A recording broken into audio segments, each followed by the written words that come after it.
My wife is 30 years older than me. What? You want me to marry an aunt who's even older than you? Zhang Huaijin was shocked and quickly shook his head. I refuse. You don't have a choice. Your father has already given the order. You're 25 and still living at home, doing nothing. You're useless. In front of Zhang Huaijin stood a beautiful middle-aged woman, speaking coldly in an unquestionable tone. Impossible. How could my father agree to something like this? Zhang Huaijin's hands trembled as he picked up his phone and dialed his father. Beep beep beep. After a few rings, a familiar voice answered. What is it, Huaijin? Their voice was slightly husky, unmistakably the voice of Zhang Huaijin's father, Zhang Wenxuan. A man whose life had been full of legends. Zhang Wenxuan was the current president of Wenxuan Paper Company, Limited. In his youth, he built his fortune from nothing and created a massive business empire with just a sheet of paper. After years of navigating the business world, his company once monopolized 80% of the national paper industry at its peak. But as the saying goes, the higher you stand, the harder you fall. With the impact of the global economic crisis and the rise of the internet, Zhang's paper business had been struggling in recent years. Relying on outdated methods and lacking innovation, his company now faced the risk of bankruptcy. From once being a business empire to now being on the brink of collapse, the twists and turns of this story were not easily explained. Dad, I'm still young. Why do I have to marry an aunt? Zhang Huaijin had been pampered and doted on since he was a child, raised with great care and expectation. How could he endure such humiliation? Huaijin, after your mother passed, I spoiled you too much, which is why you've become nothing. Your younger brother is getting married, and the family business is in danger. I have no other way. Younger brother getting married? Family in crisis? Zhang Huaijin understood. This was about selling out his son to save the family. Is it really about my brother getting married, or is it about saving the family business? Zhang Huaijin asked bluntly. If it was really about saving the family, he could accept it. But if it was just to marry off his brother at his expense, marrying an aunt, Zhang Huaijin would never comply. What are you talking about? I'm doing this for your own good. You don't know anything. This way, you'll have no worries about food or clothes. Zhang Wenxuan shouted, then hung up the phone in anger. I'm nothing. I'm useless. So all this time, in this family, you've always thought of me as a failure. How could this be? Was his mother's name meant to be a hope, a wish for him to rise above? Huaijin, holding Jade, in poverty unaware of where to go. Let us name him Huaijin. Zhang Huaijin clearly remembered his mother's smile in the photo. So gentle, so beautiful, like an angel who had fallen to the mortal world. Every smile and frown soothed the heart. His mother passed away when he was 5 or 6 years old. A few days later, his father brought back a sharp-tongued woman, Wang Xifeng, who naturally became Zhang Huaijin's stepmother. Soon after, this woman gave birth to a younger brother, Zhang Huaijin. At this moment, this very woman sat across from Zhang Huaijin. Huaijin, your father is doing this for your good. Your younger brother is getting married. The bride's family is asking for 4 million in dowry and a 2-story house in the city center. Normally, his stepmother would never hide her materialistic nature, especially after the family's decline. But in front of his father, Wang Xifeng acted sweet and obedient, constantly calling him Huaijin dear, always caring for him, pretending to be the perfect wife. What a cunning, manipulative woman. Seeing Zhang Huaijin's displeased expression, Wang Xifeng lost her patience. It's all arranged. You're getting married tomorrow. Your bride is Gu. Your father and I have worked hard to arrange this. Wang Xifeng tossed a document at Zhang Huaijin and turned to leave. Zhang Huaijin glanced at the document and felt a surge of anger rise within him. Zhang Huaijin and Gu marriage agreement. Inside the agreement was a small red booklet. Gu. His father and stepmother had truly done it for money. Such a swift arrangement. They had arranged everything for him. Truly, their deep affection was remarkable. You will regret this, I swear. The next morning, before Zhang Huaijin had even woken up, he was dragged out of bed. 3 or 4 strong men in suits pulled him into a car, not giving him a chance to struggle. Zhang Huaijin didn't even know what was happening. In no time, they arrived at the city's largest hotel. Looking at the expensive suit he was wearing, the 4 bodyguards around him, and the carefully arranged wedding venue, Zhang Huaijin finally realized. So this was what they meant by forcing him into marriage. Just then, a woman in a pure white wedding dress, elegant and graceful, walked towards him. She looked so youthful, it was hard to believe she was nearing 50. Clearly, money could make someone age gracefully. Without needing to think, Zhang Huaijin recognized her immediately. This must be the famous Gu. Gu, 46, was the leader of the Ji family. The Ji family was a prestigious family in City A, with immense power, even influencing the entire country. However, the Ji family was originally the Li family. Years ago, the head of the Li family, Li Yun, ignored the family's advice and insisted on marrying Gu. Not long after, Li Yun fell ill and passed away. Gu, however, quickly took control of the Li family in just 3 months, overthrowing the entire family. Your father was right. You do have good looks. But whether you have the skills, we'll have to test that. The woman in front of him spoke in a soft, sweet voice that sounded more like a young girl's than a woman nearing 50. To avoid making you uncomfortable, the ceremony will be kept simple. Only direct family members are invited. Just listen to me, and I'll make sure all your wishes come true. Gu smiled, patted Zhang Huaijin's shoulder, and walked away. Zhang Huaijin glanced around and noticed there weren't many people. But reluctantly, he saw his stepmother, who waved for him to come over. Well, lucky for you, your face really brought this fortune to the family. You should thank me. She smiled, but her words were filled with sarcasm. Zhang Huaijin looked at her coldly and said nothing. He turned and went up the stage. Since this wasn't a joyous occasion, the wedding ceremony was kept simple and ended quickly. In the luxurious room, Zhang Huaijin and Gu stood face to face. I've opened a company for you to fulfill your ambitions. You just need to promise me one thing. Gu spoke first. What is it? Gu blushed slightly and smiled mysteriously. Do you know why I maintain my looks so well? It's all thanks to men like you. Zhang Huaijin shuddered, goosebumps rising all over his body. Chapter 2, The Gathering. A sleepless night. The next morning, Zhang Huaijin was still fast asleep. He could only feel soreness all over his body. The physical exertion from last night had really taken its toll. Even any young man would have struggled to keep up. Thinking of Gu's words, Zhang Huaijin's heart surged with excitement. All the unpleasantness from the previous night was thrown out the window. He worked even harder now. Although Gu was a bit older, her well-maintained appearance couldn't be ignored. Her prestigious family background and enormous wealth were certainly appealing. But he wasn't reconciled to it. Was his whole life really going to be spent with this woman? At this moment, Zhang Huaijin had no idea that the news of his marriage to Gu had already spread across a city. Did you hear? Zhang Huaijin married an old woman. Who asked Zhang Huaijin? Did he marry into her family? An in-house son-in-law. Oh. I'm glad I didn't confess to him back then. It's all for money, disgusting. Everyone in a city who had dealings with the Zhang family, or knew Zhang Huaijin, was gossiping about it. Ding, ding, ding. A hurried phone ring broke through the air. Hello. Who is this? I'm sleeping. Zhang Huaijin answered sleepily. It's me, Zhuolin. Our classmates heard you got married, and they want you to treat us to a meal.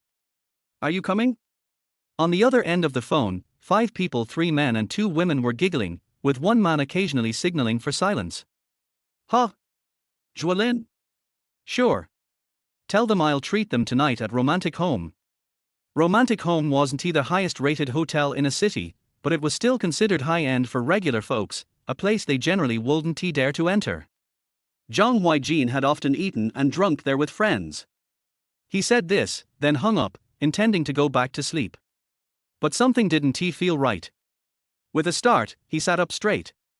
Since his family had fallen on hard times, these people had rarely contacted him. Why the sudden change of heart today? Zhang Huaijin sensed something was off but couldn't figure out what. So, he decided not to dwell on it and laid back down, quickly falling asleep again. When he woke up, it was already 4 p.m., and the time for the dinner was approaching. After a quick wash-up, he opened his wardrobe and was startled. Dozens of briny outfits were displayed before him. To know, Bryony clothes originally catered to a handful of European royal families. Though not as exclusive now, they were still considered top tier in luxury men's fashion. He had once admired this high-end, bespoke brand but had to forego it due to its price. It seemed that GUS family truly had deep pockets. Picking up one of the outfits, he found it to be the perfect size. Were these clothes custom made for him? He dared not touch them. Hastily, Zhang Huaijin placed the clothes back in the wardrobe. He wondered how much Jiyu had given Wenxuan to convince the Zhang family to sell him off. Now, he had to be cautious. If he angered Jiyu, how could he still take revenge on Wenxuan? Deciding to leave the Bryony clothes behind, Zhang Huaijin put on the suit he wore before the wedding and quickly headed out. Luckily, GUS family wasn't too far from romantic home, so he walked there. Upon entering the hotel, he immediately noticed that the room he had reserved was already full. There were about 50 people, some of whom he knew, and some he didn't. He quickly guessed why these classmates suddenly wanted him to treat them to a meal. Yo! Brother Huaijin here. As soon as Zhang Huaijin entered, the murmur of conversation ceased abruptly. A dark-skinned guy about 5 feet 3 inches stood up and led Zhang Huaijin to his seat. The others looked at Zhang Huaijin with expressions ranging from mockery to arrogance, to indifference. Drawing on his years of experience in social interactions, Zhang Huaijin instantly read their thoughts from their eyes. What confused him was that he caught a few looks of jealousy and even admiration. The most intense of these looks came from Zhuolin, who was sitting nearby. The campus heartthrob is here, and he is paying for the meal. Everyone, enjoy yourselves, eat and drink to your heart's content. Zhuolin returned to his seat and greeted the group warmly, but before finishing, he shot Zhang Huaijin a glance. Sigh, the campus heartthrob turned into a son-in-law now. Yeah. I heard GUS rich and powerful, but she's almost 50. Around the table, people whispered, giggling and making fun of Zhang Huaijin. With his sharp senses, Zhang Huaijin could clearly hear their words. But he didn't care. He coldly observed everyone, letting their chatter roll off him. The world can be cruel, and people's hearts are hard to read. Zhang Huaijin had already learned these truths when his family fell from grace. He was used to seeing people smile in one place and stab knives in another behind closed doors. Compared to those wolves in sheep's clothing, these classmates, who had just entered society, seemed much more naive. Out of all the classmates, Zhang Huaijin cared about two people's opinions. One was Zhuolin, who had been with him all the time, and the other was Chen Ping, the girl he had secretly loved back in school. Chen Ping, the pure-hearted girl who had always been in Zhang Huaijin's heart. For 4 years in college, he had secretly loved her without confessing. As soon as they graduated, Chen Ping married a man she didn't even know and had become a mother by now. Zhang Huaijin overheard the conversation between the two of them. Phew, I'm so glad I didn't confess to him. After graduation, I married someone else. I'd regret it forever if I had. Zhang Huaijin suddenly understood. Everyone just wants to live a decent life in this chaotic world. For these people, surviving alone consumed all their energy. After a while, the group, seeing Zhang Huaijin's indifferent reaction, switched topics from him to work. At that moment, a guy Zhang Huaijin didn't recognize stood up, holding a wine glass high. To celebrate everyone securing internships with top-tier companies. Let us have a toast. The crowd looked joyful, raising their glasses to celebrate the glimmer of hope in their lives. Top-tier company. Since life had given you so many challenges, let me create a few more for you. I'm the president of a top-tier company tomorrow. None of you need to worry about internships anymore. Zhang Huaijin said lightly, then turned and left the room. The silence of the banquet hall hung heavy, with everyone still standing there, holding their glasses in stunned silence. Chapter 3 New Tricks. Leaving the romantic family. Zhang Huaijin's phone was blown up by Zhuolin. He smiled coldly and smashed the phone heavily on the road. Life is not easy, and there is still a long time. Don't worry, Wenxuan, we will settle the accounts slowly. Zhang Huaijin clenched his fists and slowly walked towards Jiyu's house. When he reached the door of his house, Zhang Huaijin smiled bitterly. Thinking of his hard work last night, he couldn't help but shudder. In order to get revenge, it seems that he has to work harder tonight. He remembered what Jiyu said to her last night. Zhang Huaijin, as long as you make me feel comfortable, I will give you whatever you want. He clenched his fists again, pushed open the door, and walked into their house. As soon as he entered the house, he saw Ji Yu watching TV in the living room in pajamas. As soon as she saw Zhang Huaijin coming in, her face flushed and her eyebrows raised. "Yes, you are the most energetic guy I have ever seen. I feel comfortable. Let's continue tonight." Still one night. Zhang Huaijin gritted his teeth and said word by word. "Oh, maybe not today. 6 hours, too much indulgence is not good for the body." Ji Yu stared at Zhang Huaijin as if she was looking at a little white rabbit. Seeing that Zhang Huaijin didn't speak, she spoke again. "By the way, although you were strong last night, you didn't have many tricks. You should study hard and find some videos to watch. Come to my room at 8 o'clock in the evening." Ji Yu stared at Zhang Huaijin with a smile, and then turned and left. Just looking at her back, the silky hair, the slender waist, and the fresh and natural breath emanating from the inside out. She is a stunning beauty. Although her face and skin are well maintained, they are as soft as a baby's, tight and smooth. But after all, she is approaching the age of 50, and no matter how well she takes care of herself, it is difficult to hide the traces of time. If we go back 30 years, Zhang Huaijin can understand Li Yun's feeling that he must marry Ji Yu. "Even if thousands of people block me, and I go through mountains of swords and seas of fire, I will not regret it." Ji Yu 30 years ago was indeed worthy of Li Yun's doing this for her. Zhang Huaijin saw Ji Yu return to her room, and followed Ji Yu's instructions and began to learn new tricks. After all, people under the eaves have to bow their heads. Well, not to mention, he still has to rely on this woman for revenge. In his father's eyes, Zhang Huaijin is useless and a real waste. But he is not like that. He is extremely intelligent and jealous of the environment around him. If he didn't appear arrogant and domineering, how could he live peacefully with his stepmother for the past 20 years? Although the family is now in decline, after all, the connections and resources accumulated over the years are still real. His younger brother Zhang Yuezhi is eyeing these things covetously. Besides, as the eldest son of a wealthy family, if he is not arrogant and domineering, and indulges in extravagance, wouldn't he be unworthy of these resources? How can he live up to the hard work of those children from poor families? Zhang Huaijin quickly got familiar with the new tricks in the computer data, and was just waiting for the real test. At 8 o'clock in the evening, Zhang Huaijin tiptoed to Ji Yu's door and knocked. "Sister, are you there? Can I come in?" The title of sister was what Zhang Huaijin gained last night. In theory, he and Ji Yu are now legally married. Generally speaking, Ji Yu should be called wife, daughter-in-law, dear. However, Zhang Huaijin really couldn't open his mouth to say these words, and calling her aunt seemed too distant. Besides, if he really called Ji Yu aunt, he would not want to take revenge, and he would probably be divorced by Ji Yu immediately. "I can't call her mom, can I?" Sister, this name was thought up by Zhang Huaijin after racking his brains. It's not strange, and after the experiment, he found that Ji Yu didn't dislike it. How to say it? He could still feel that Ji Yu was a little excited after hearing the name of sister. "Come in, close the door," Ji Yu said. After hearing this voice, Zhang Huaijin pushed the door and walked in. I saw Ji Yu lying on the bed in a bathrobe, revealing 2 white but slightly wrinkled long legs. "Sister? Or should I be on top?"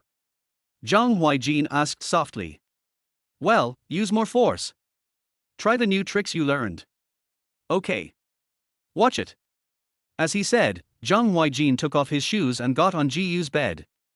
"How is the strength?" Zhang Huaijin panted and asked Ji Yu, who was enjoying it under him. "Excellent."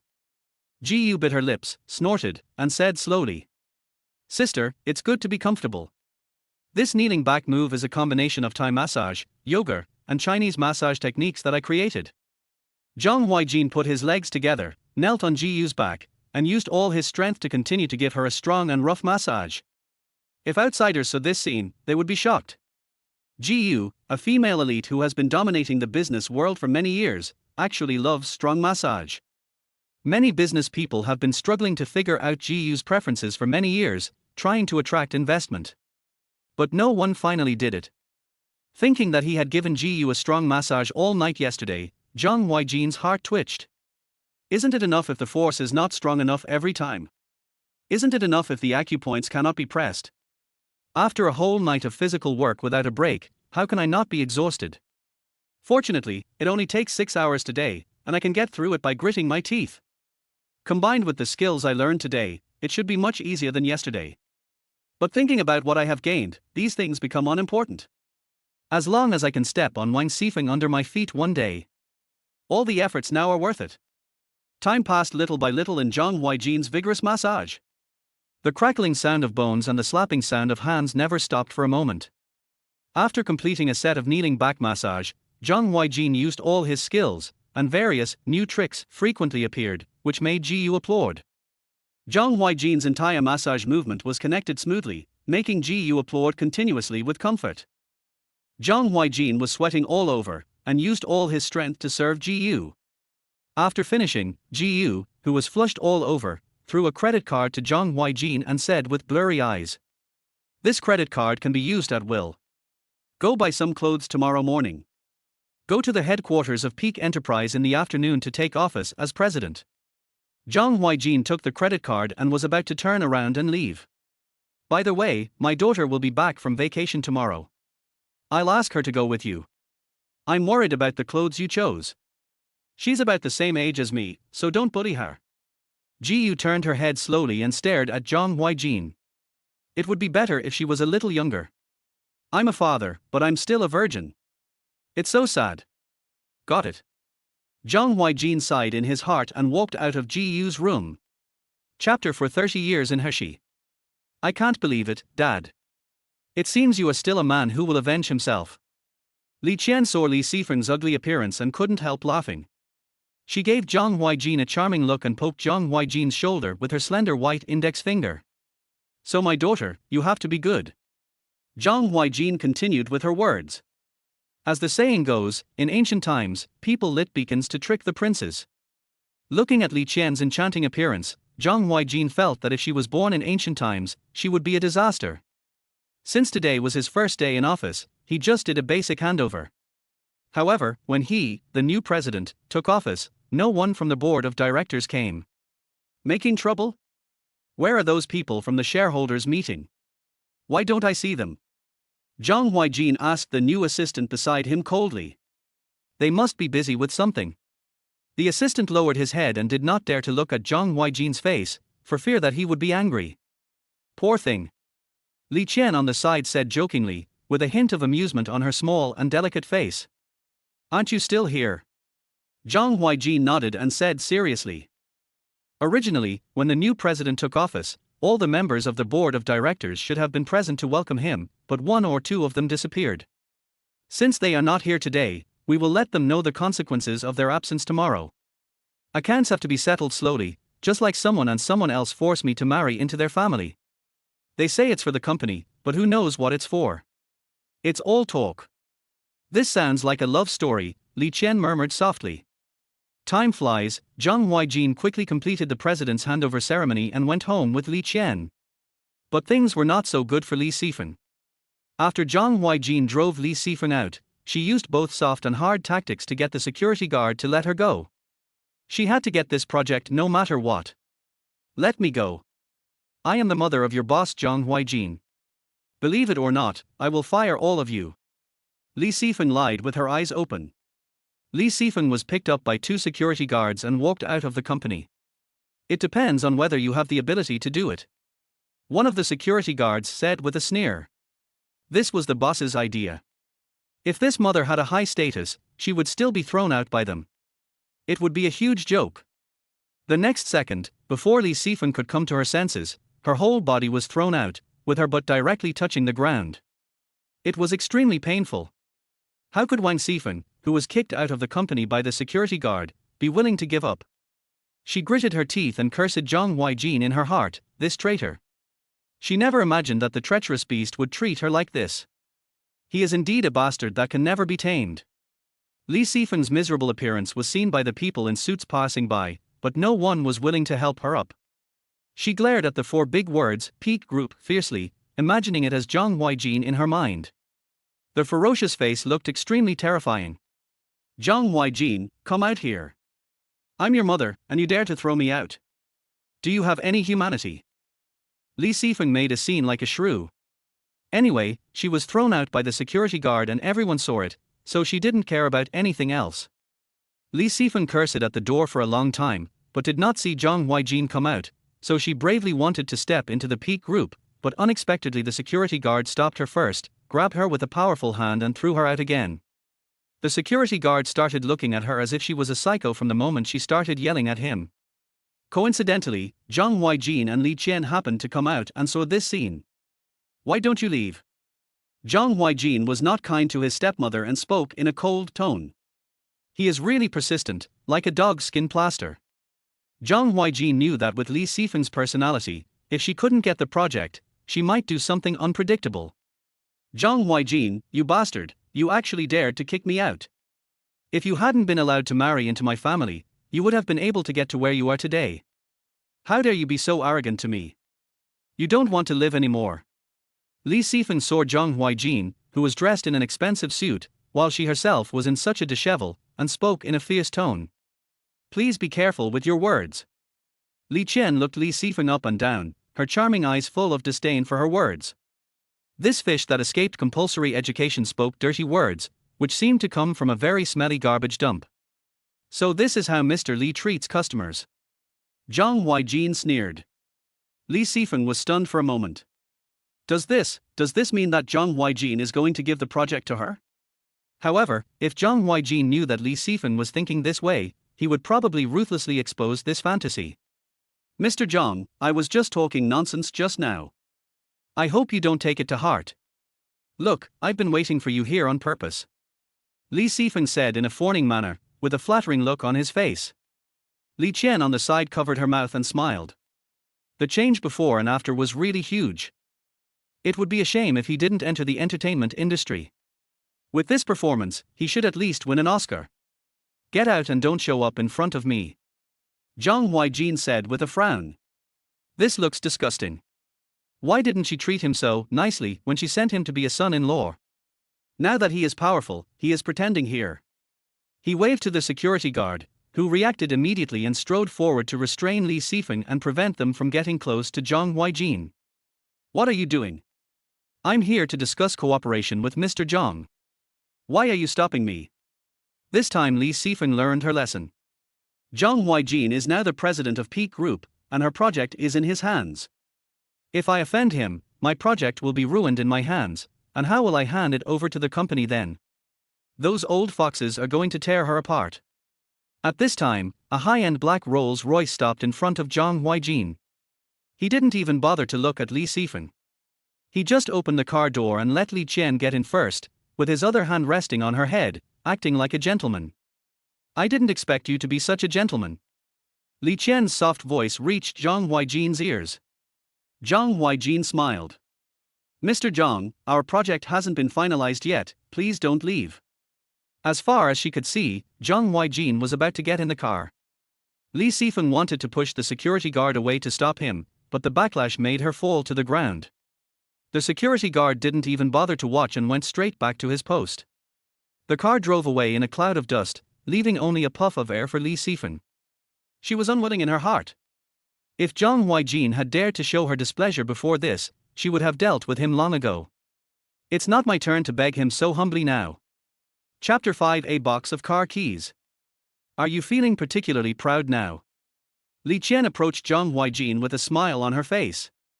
When Zhang Huaijin and Jiyu signed the agreement, she had investigated Zhang Huaijin's identity, otherwise she would not have allowed him to enter their home so easily. They should have thought this would happen if they sold me out. Zhang Huaijin glanced at her and said coldly. Now he no longer has any hope for that home.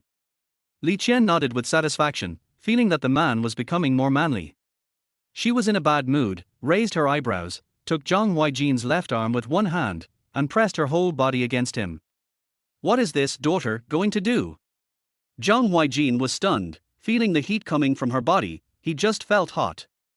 Daddy. Li Qian lowered her voice, and her soft and tender baby voice reached Zhang Huaijin's ears. The word "dad" wiped out all his thoughts. Zhang Huaijin chose to push Li Qian away and keep a certain distance from her.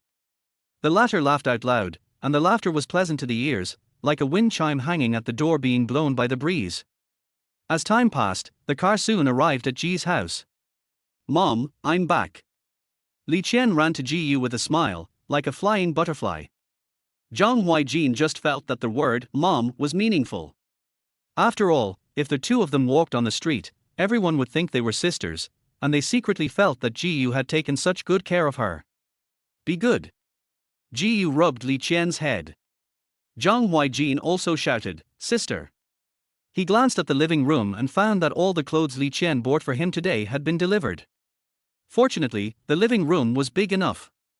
If it were a normal living room, I'm afraid these 500 pieces of clothes would be so crowded that there would be no room to walk. Zhang Huaijin once again felt the richness of the Ji family. I'm back. Ji said with a smile. The service attitude is quite good. Li Qian glanced at the clothes indifferently. It's just an eyesore.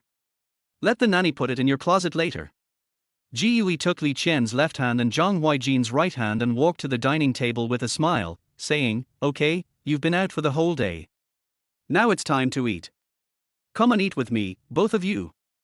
Okay. They said in unison. Sister, there's no way my closet can hold so many clothes. Then, Zhang Huaijin sighed helplessly. It's okay. I've reserved a room for your wardrobe. It can hold thousands of clothes, not to mention hundreds of them. Ji smiled gently, as if these extra clothes were just a common meal for her. Women's topics always revolve around bags, clothes, and perfumes. After a while, Ji and Li Qian started a heated discussion on this at the dinner table. Zhang Huaijin on the side chose not to speak while eating and ate quietly. At some point, the topic changed again and they spoke lower and lower, until their voices were as quiet as the walk of an ant and not a word could be heard. I saw the two people opposite whispering to each other, and occasionally Li Qian would stare at him with a smile. Hey, Toad, why don't you speak? Li Qian raised her eyebrows, making her already charming face even more beautiful. Hearing Li Qian calling his name, Zhang Huaijin put down his chopsticks. Aren't you guys talking? I just want to listen. He said lightly. That's right. You can't interrupt us women when they're talking. What she said does make sense. By the way, you have to go to the company tomorrow, and I can't let you walk there. Just take the car key you like and drive. As if thinking of something, Ji raised a fair and slender arm, and the nanny next to her immediately received it and went to the TV and took a large box. Ji Yufeng said calmly. As soon as the words fell, the nanny beside her handed the big box to Zhang Huaijin, and Ji nodded to signal Zhang Huaijin to open the box. Zhang Huaijin was a little confused as to why the car keys were placed in such a big box. However, you won't know until you see it, and you'll be shocked when you see it. Zhang Huaijin opened the trunk and saw countless car keys scattered inside, including luxury cars of various brands. Zhang Huaijin felt a breeze blowing on his face. Even his boss, who was as rich as he was, had a special box to keep his car keys. It seemed a waste of resources to keep this one like a toy. But soon he calmed down, thinking that it was just a few dozen car keys, and responded with a hum. Just when he was about to pick up the car keys, Ji was struck by lightning again. Why don't you take all of these and drive them? I heard that cars are men's toys, and they drive a different one every day. Ji said lightly. This is too much. Zhang Huaijin is a man who knows his limits. He knew that Ji gave him an unlimited credit card last night, and he was already extremely grateful in his heart. As a result, he had to come for so many car keys today. What's the big deal? Just take it. Ji said with a smile. Okay. Zhang Huaijin nodded heavily. Okay, let's eat. Li Qian glanced at Zhang Huaijin, who looked indifferent. Ji and Li Qian took in Zhang Huaijin's reaction and smiled at each other. After dinner, Zhang Huaijin knew that Ji particularly liked massage and liked new styles, so he consciously searched and learned from the internet.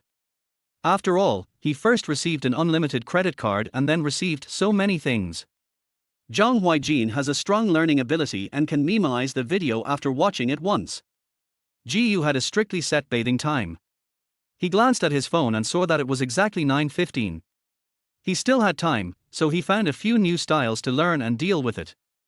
When Ji had almost finished taking a shower, he went to Ji's room and waited. Sister, I learned a new massage posture today. How about I come tonight? Not bad. You are so self-conscious today. Zhang Huaijin, you are a capable young man. After your massage last night, my entire body meridians are much smoother. Ji Yu looked up and saw Zhang Huaijin sitting on the bed, smiling with satisfaction. Ji Yu, who had just finished a bath, was wearing a white lace suspender skirt, and her milky skin was tinged with pink. As long as you feel comfortable. Zhang Huaijin said leisurely. Okay, I'll give you whatever you want as long as I'm satisfied. Then she lay on the bed, waiting for Zhang Huaijin's massage. Sister, just sit with your legs crossed. Zhang Huaijin shouted, and Ji Yu did as he said. He held Ji Yu's arms with one of his big hands, and used the other hand to press and rub the designated acupoints vigorously. A new massage posture he learned today is called Crouching Tiger, Hidden Dragon. Sister, is this strength enough? Zhang Huaijin asked. It will be more comfortable if you push harder. Ji Yu's face was full of satisfaction. It was really comfortable, even better than yesterday's style. Chapter 6, A Show of Power. The next day, Zhang Huaijin still felt pain in his wrist after the whole night's exertion. However, whenever she thought about the project that she had begged me to give her yesterday, she felt that it was all worth it. This little wrist pain is nothing. He tied it up briefly and went downstairs to see Li Qian having breakfast. After a simple meal, the two came to the villar's underground garage.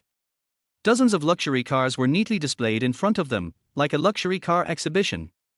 He picked a Pagani, pressed the start button, and the car door opened automatically like a butterfly emerging from its cocoon. The two of them sat in the car together, and then Zhang Huaijin touched the steering wheel, and the excitement in his heart started to move violently. Before this, he was a member of a racing car.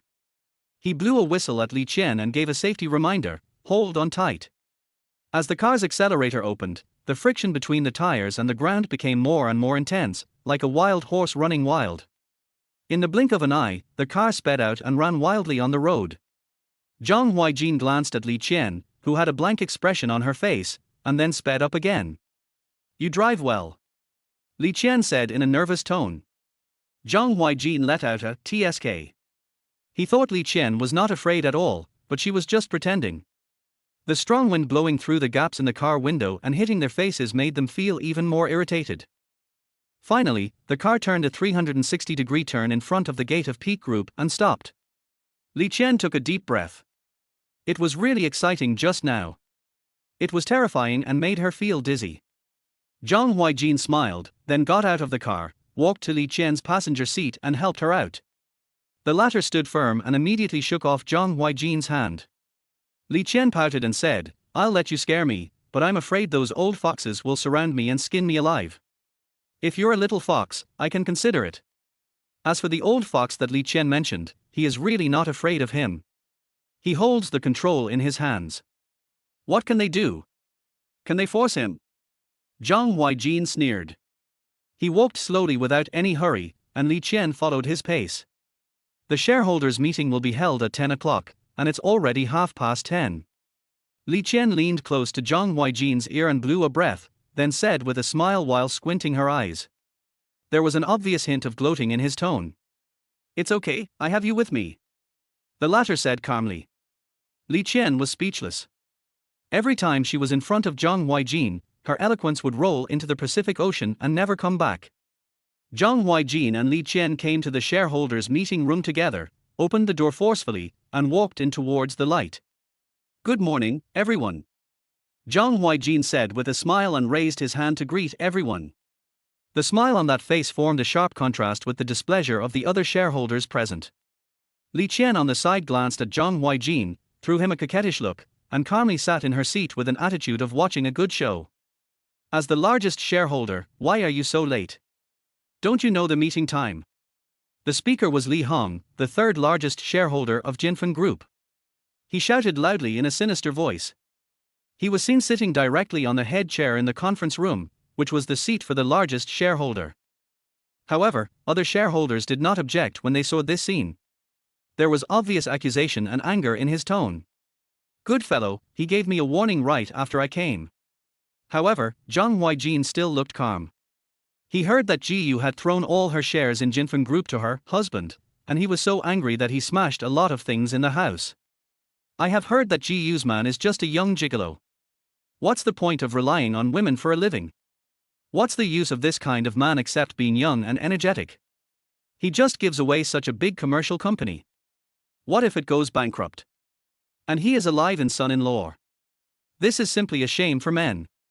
Today he will meet this man who makes a living by his looks. Although he has the greatest control over the Peak Group, a group cannot be easily controlled. Today, I must get this pretty boy under my feet no matter what and let him know how powerful I am. Thinking of this, his gaze towards Zhang Huaijin became even more vicious. Zhang Huaijin smiled coldly, without answering Li Hong's words, and said coldly, "Hey, you are taking my place.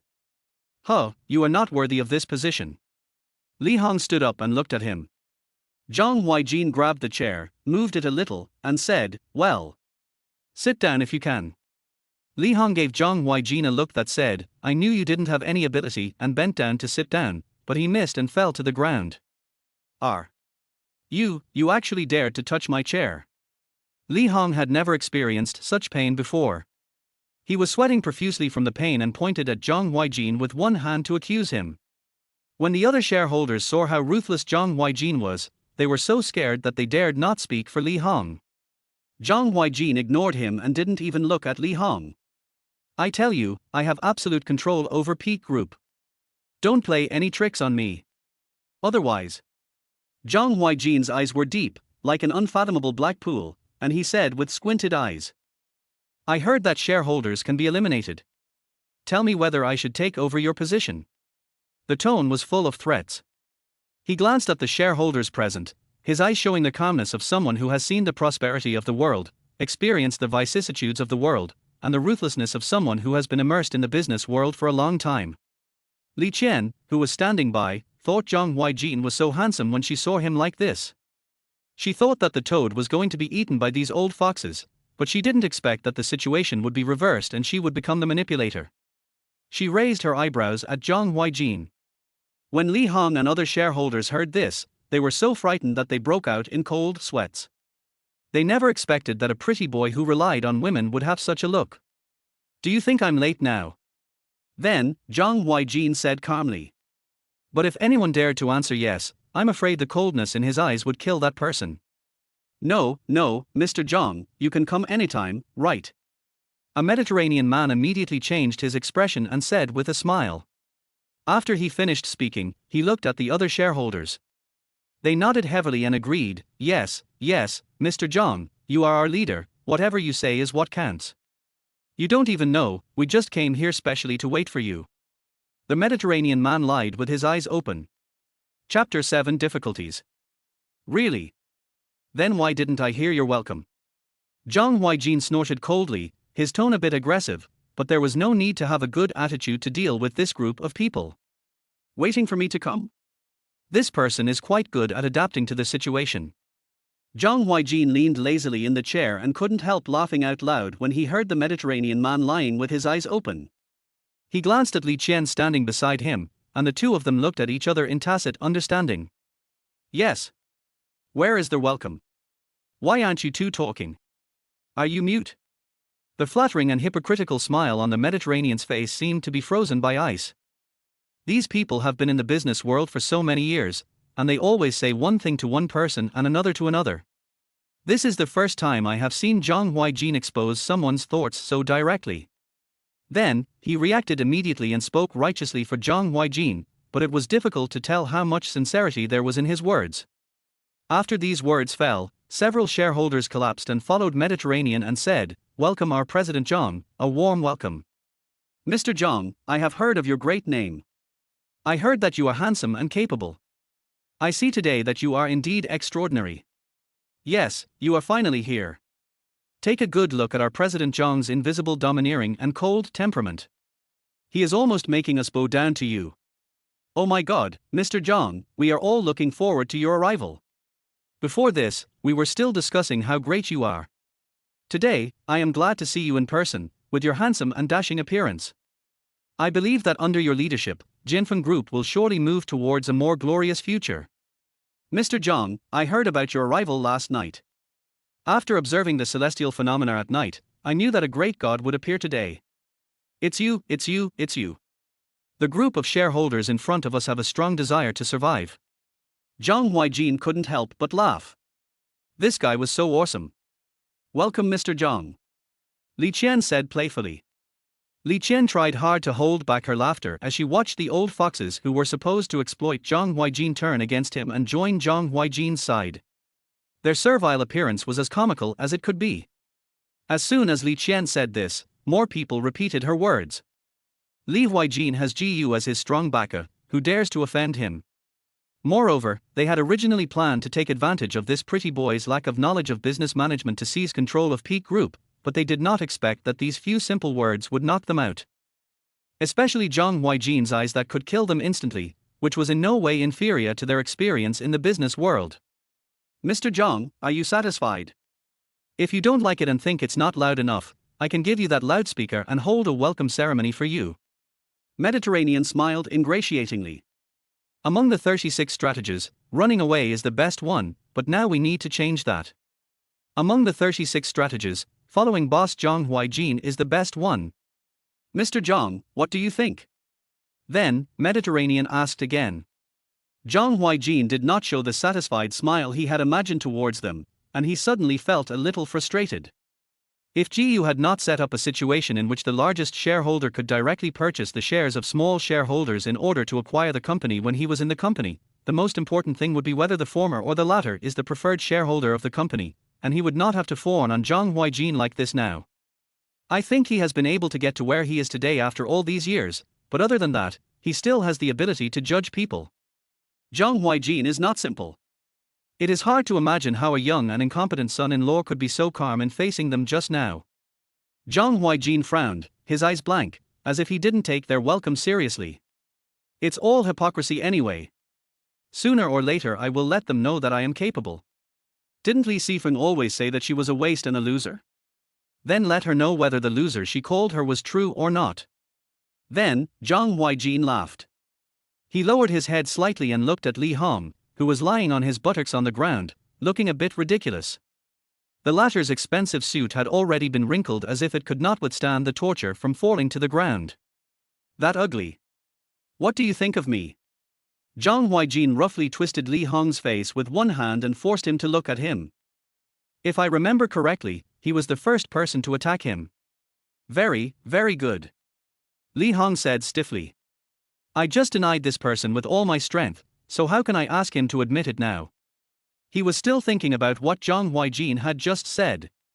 After all, the person who directly controlled the company only had the right to judge the existence of shareholders. He must have at least a lot of money to be a shareholder of the Peak Group. If he really gave up, he would be reluctant. He was not as good at speaking as the other shareholders, and his words were a little hesitant. Do you want to say welcome to me too? Zhang Huaijin said indifferently. Li Hong only felt that Zhang Huaijin's sharp eyes seemed to be smiling, and he became more and more afraid. He said word by word, Mr. Zhang, on behalf of Peak Group, I welcome you. I also hope that you can forgive my behavior just now. As he said this, Li Hong looked particularly cowardly and kept bowing his head to apologize. They were completely different from the Li Hong and Zhang Huaijin who had just scolded harshly. It's quite a turn. Zhang Huaijin still spoke calmly, but he squeezed Li Hong harder and asked, What did you do just now? Mr. Zhang, I was wrong. Please forgive me. Please be magnanimous, I beg you. Li Hong felt the chill emanating from Zhang Huaijin and regretted deeply why he had made things difficult for Zhang Huaijin. May I have your name? Zhang Huaijin did not answer Li Hong's question, but asked another question. Li Hong. Li Hong lowered his head and murmured softly. I'll give you a day off tomorrow. No, you don't have to come to Jinfen Group anymore. Because I don't need you anymore. Zhang Huaijin swung his hand hard, and Li Hong's face twisted in the blink of an eye. With a crack, he felt that the bones in his neck were about to be dislocated. What do you think? Then, Zhang Huaijin looked at the shareholders coldly. The shareholders were obviously still in shock from Zhang Huaijin's swift but ruthless approach. Zhang Huaijin glanced around and everyone nodded in tacit understanding. Joke? If anyone dares to shake his head, the next person will end up like Li Hong today. The pain was not in my body, but in Zhang Huaijin's words and the nods of other shareholders. With a boom sound, thousands of black clouds floated above Li Hong's head. It was just like the ancient gods in the legend had to go through the tribulation of thunder and lightning. Unfortunately, it seems that this disaster cannot be overcome. Chapter 8: The Emperor. What? No, Mr. Zhang, I have worked hard for Peak Group for so many years. Even if I have no credit, I have worked hard. You can't throw me away. I am a member of Peak Group. If I die, I will belong to Peak Group. You can't do this to me. You can't do this to me. Li Hong was unwilling to believe the fact. He has been with Jinfen Group for so many years and bought shares when it was still a child. Until today, his shares have increased to several hundred million, although he has also done many bullying things relying on the identity of Jinfen Group. But without these, what else does he have? He can't give up. He held his head with both hands and shook it, then looked at Zhang Huaijin, grabbed his feet and cried. A grown man cried his eyes out in front of everyone because of Zhang Huaijin's tricks. He moved his feet and knelt in front of Zhang Huaijin, lowered his posture and said, Mr. Zhang, please don't let me leave. As the saying goes, a man's legs can kneel to the sky, to the earth, to his parents, but kneeling in front of him is nothing. Zhang Huaijin asked someone to call the security guard to drag him out directly so that he would not be an eyesore here. Mr. Zhang, today is your first day at work. If you need anything, just let us know. No matter what it is, we will get it done for you. That's right, Mr. Zhang, please excuse us. By the way, after talking for so long, are you thirsty? If you are, I'll have someone get you some water. Today they finally understood who is the boss here. When a group of shareholders saw Zhang Huaijin's current situation and Li Hong's embarrassed look, they now had an idea in their minds, to treat Zhang Huaijin, the new president, as the emperor and serve him well. It's so noisy. Okay, today's meeting ends here. Let's adjourn. Today's meeting hasn't even started yet, but it's already said to be over. However, Zhang Huaijin's unquestionable tone made the meeting adjourned a fact, and no one else dared to refute it. Okay, Mr. Zhang, thank you for your hard work in the meeting today. Goodbye. Bye, Mr. Zhang. Zhang Huaijin didn't respond and just walked out without even looking at the group of people behind him. Li Qian also followed Zhang Huaijin out. Dad, I didn't realize you are so good at this. Li Qian looked at Zhang Huaijin with a smile and pushed the man with her arm. Li Qian thought to herself, Zhang Huaijin really surprised her today. In front of a group of old foxes with their mouths wide open and fangs bared, he was like a shining god, knocking them down one after another into surrender. I get angry when I talk about that group of old foxes, and I feel sick when I see their servile appearance. There's nothing I can do. It's just that I'm so awesome. Zhang Huaijin's serious face suddenly broke into laughter and he said shamelessly. You are so beautiful, would you die if you had some shame? Li Qian said with disdain. Zhang Huaijin asked his secretary to take him to the office of his new president. The latter was slightly stunned and said, This. What's the matter? Zhang Huaijin asked indifferently with a puzzled look on his face. It's okay, take him there. Li Qian nodded. But what was puzzling was that Li Qian also followed him. Why are you following me? Do you want to do something to me? Inexplicably, Zhang Huaijin thought of how charming she was when she took off her tights in the office last time, and his breathing tightened. I just felt that the scene in front of me was ever changing, and the beauty standing in front of me turned into a fox and pestered me shyly. It's so fucking torturous. Li Qian looked at Zhang Huaijin with deep eyes, and thought of the scene in the office before. She just wanted to test him at the beginning. I more or less guessed the reason why he was absent-minded and what he was thinking. Then she pouted and said angrily, Take back your dirty thoughts. The ancients said that wealth and honor are what people desire. But I don't think so. Zhang Huaijin squinted his eyes and spoke leisurely. Li Qian heard the hidden meaning in his words, threw him a coquettish look and said, It's a pity that it's out of reach. TSK. As for following you, of course a good show is about to begin. Then she thought of something and looked at Zhang Huaijin with her charming fox eyes, with a smile in her eyes. Zhang Huaijin touched his forehead lightly. Is this little girl here to defeat him? However, Zhang Huaijin inexplicably felt that Li Qian, this cunning fox, had some ill intentions, as if she was planning something. Suddenly, their good show that Li Qian mentioned just now popped up in his mind. The girl even came here in the name of watching his show. Could there be something waiting for her ahead? Tell me something. Zhang Huaijin looked at Li Qian's smile, which was as brilliant as a blooming peony, and felt like a little kitten was tickling him in his heart, wanting to touch his hand on that milky white skin. I won't tell you. Li Qian snorted. Let's go, then. Forget it, let's take it one step at a time. On their way out of his new office, Zhang Huaijin happened to pass by the coffee room. As far as he could see, he saw several company employees gathered together with coffee. Zhang Huaijin vaguely heard the three words, new president, and knew that they were talking about him. He stopped, and Li Qian next to him looked at Zhang Huaijin with a smile and made the shape of I'm talking to you with her mouth. Gossip is human nature, and it is not surprising that there is gossip wherever there are people. Have you heard? Our new president was replaced yesterday. How could we not have heard of such a big thing? The new president is a son-in-law who wants to become a phoenix in the hope of becoming a rich man. Oh my God, our new president's family is quite wealthy.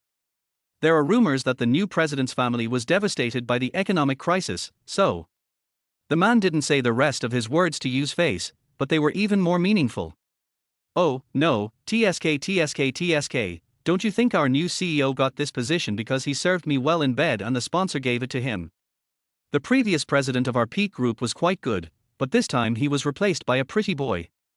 Who knows, the future of Peak Group may be shrouded in a dark cloud. What you said makes sense, but aren't they afraid that this big company will go bankrupt by just throwing the rubbish you mentioned to them? Several company employees spoke louder and louder, and became more and more excited. Do you like the new president? Zhang Huaijin said calmly. Nonsense, who would like a gigolo who relies on women for a living? Hearing someone talking behind him, the gossipy clerk immediately turned around and spoke reflexively. Who are you? How come I've never seen you in the company before? Li Qian had just returned from abroad, so not many people in the company knew her. The same was true for Zhang Huaijin. A loud-mouthed employee said loudly. Chapter 9 A Good Show. As soon as these words were spoken, except for Zhang Huaijin, Li Qian and the secretary all trembled. Too straightforward. He is a reckless guy. Both of them thought. The secretary standing next to Zhang Huaijin winked at the group of employees, but they didn't understand what that meant. Zhang Huaijin said calmly, I like to get fired. Fired. We like it too. The loud-mouthed employee thought Zhang Huaijin was joking, was amused, and followed suit. Friend, which department are you from? Why have I never seen you before? The big mouth was always careless. She didn't care about the secretary's expression. She patted Zhang Huaijin's shoulder and said. The latter remained calm and said nothing. But when the others saw the secretary's gaze, they all knew that the man was the president's full-time secretary, so, was the person standing in front of them the president. Suddenly, everyone looked embarrassed, looking at each other, and then all looked at Zhang Huaijin. The secretary held his forehead and suddenly wanted to give an award to the carefree company employee. Just now in the conference room, this president kicked shareholder Li Hong off the stage with just a few words. Wouldn't it be even more miserable if this person patted the president's shoulder? President, it's time for us to leave. The secretary lowered his head slightly to remind Zhang Huaijin, fearing that the president would be angry. After all, if it were her, wouldn't she be furious if someone said such ugly words in front of me? It's going to die, it's going to die. The secretary's words rang in the ears of the group like the warning sound of a fire truck. President. President, hello, hello. Everyone asked Zhang Huaijin the question in tacit understanding and hesitantly for a long time. Their president just said he likes to fire people. Wouldn't it be better if it was used at work? I like to fire the little squids, especially those who like to gossip during working hours. Although the tone was light, the majesty was enough to make them feel suffocated. The anger around me slowly changed. President. President, let's go back to work first.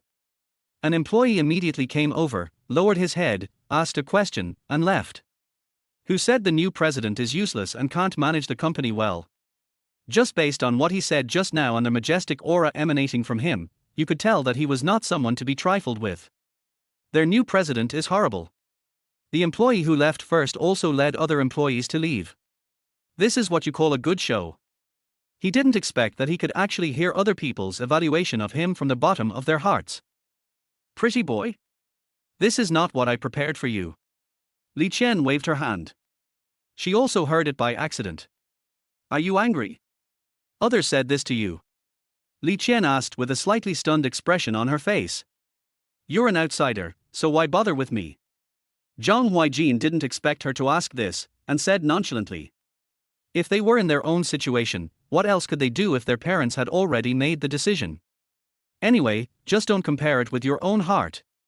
If you care so much, you will have a lot more troubles. Soon, the three of them walked to the new office.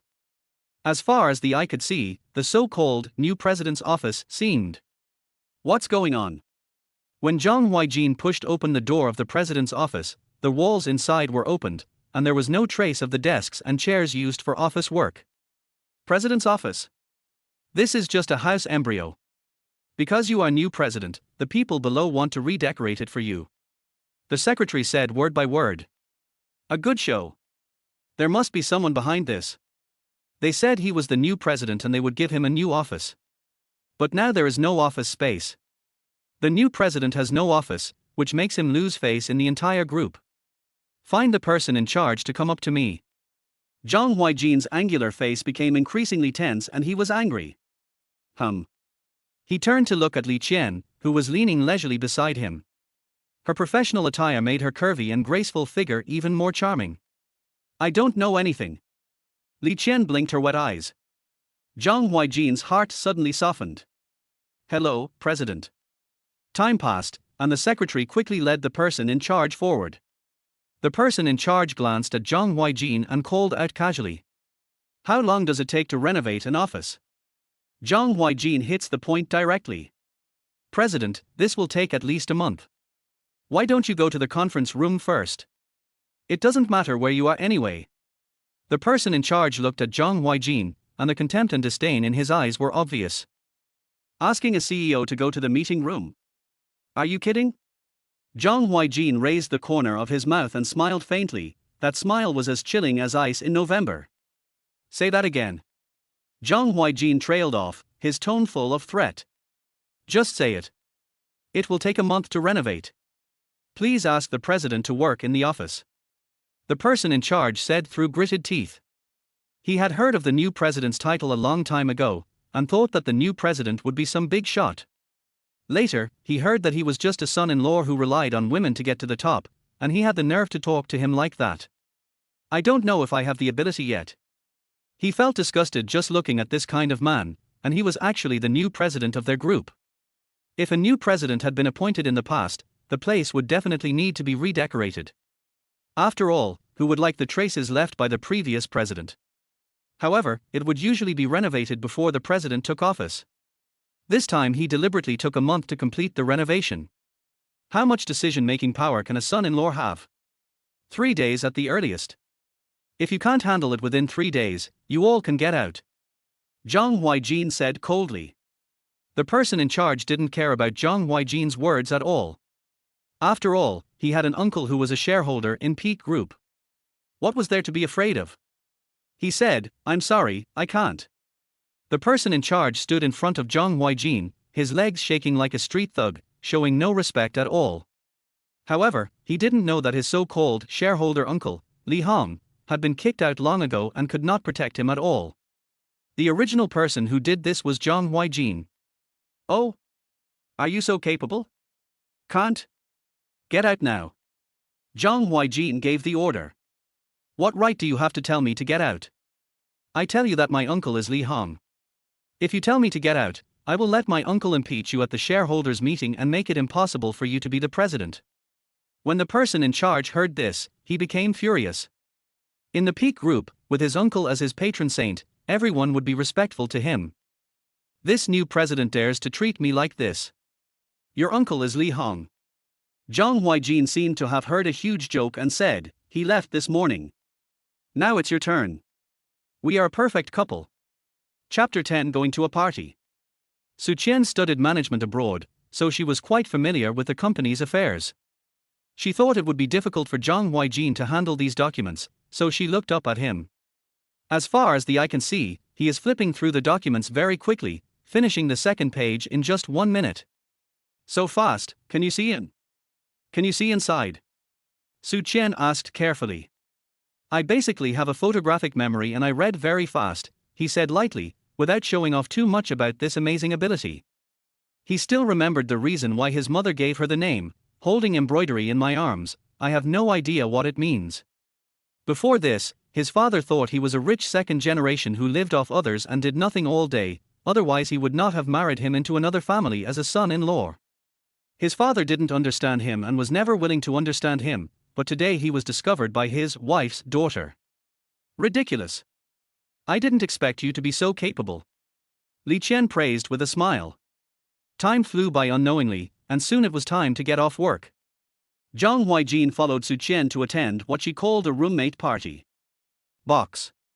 When Zhang Huaijin followed Su Qian to the box, there was only a couple sitting inside. He glanced at them. The woman was leaning on the man's shoulder, saying something, while the man was looking down at his phone. Qian, long time no see. The woman's eyes turned to the door and happened to see the two people entering. She immediately stood up and greeted them. Li Wen, long time no see. Su Qian smiled and said lightly. Qian, who is this? He's quite handsome, could he be your boyfriend? After saying this, Li Wen's eyes were fixed on Zhang Huaijin. Su Qian introduced Xu Ping, this is my boyfriend, Zhang Huaijin. After she finished speaking, Su Qian leaned her head on Zhang Huaijin's shoulder like a little bird. Looking at them from afar, she felt that they were a perfect match. Zhang Huaijin was stunned. When the hell did his own daughter, even though he was an acknowledged daughter, become his girlfriend? Okay. Although he had thought about it. It might appear so on the surface, but secretly Su Qian was threatening Zhang Huaijin by pinching his arm muscles tightly. Hello, I'm Qian's boyfriend Zhang Huaijin. Nice to meet you. Thank you for your love and care for Qian in high school. Zhang Huaijin said gently. Since it's a show, just do it over there. He probably knew why Su Qian asked him to come over, to add to the fun. Hearing this, Su Qian smiled with satisfaction, bathing people's hearts like a spring breeze. This is my boyfriend Tan Wei. Zhang Wen also introduced her boyfriend. Hello, I'm Tan Wei. After the stiff introduction, Tan Wei continued to immerse himself in the game. Compared with Zhang Huaijin's introduction, the latter can be said to have given Su Qian enough face. Har har, my boyfriend is rather boring. Zhang Wen added, a little embarrassed. It's okay. They haven't come yet. Let's wait here. Su Qian didn't care. Aren't they here yet? Su Qian then asked, because he and Zhang Huaijin came at the exact time. Have I ever told you that I have always hidden my identity at school? Su Qian whispered in Zhang Huaijin's ear. Zhang Huaijin was a little surprised. From Ji generosity towards him, he could roughly understand the family background of Ji's family. If it were someone else, they would have shown off a long time ago. After all, with such a family background, one can build a very good platform for himself whether in school or in society. He suddenly looked at Su Qian with a new respect. Now I know. Zhang Huaijin said in a leisurely tone without changing his expression. While waiting, Su Qian occasionally chatted with Zhang Wen about the current situation. Time passed quietly and half an hour went by before she knew it. Zhang Huaijin glanced at Su Qian, obviously a little impatient.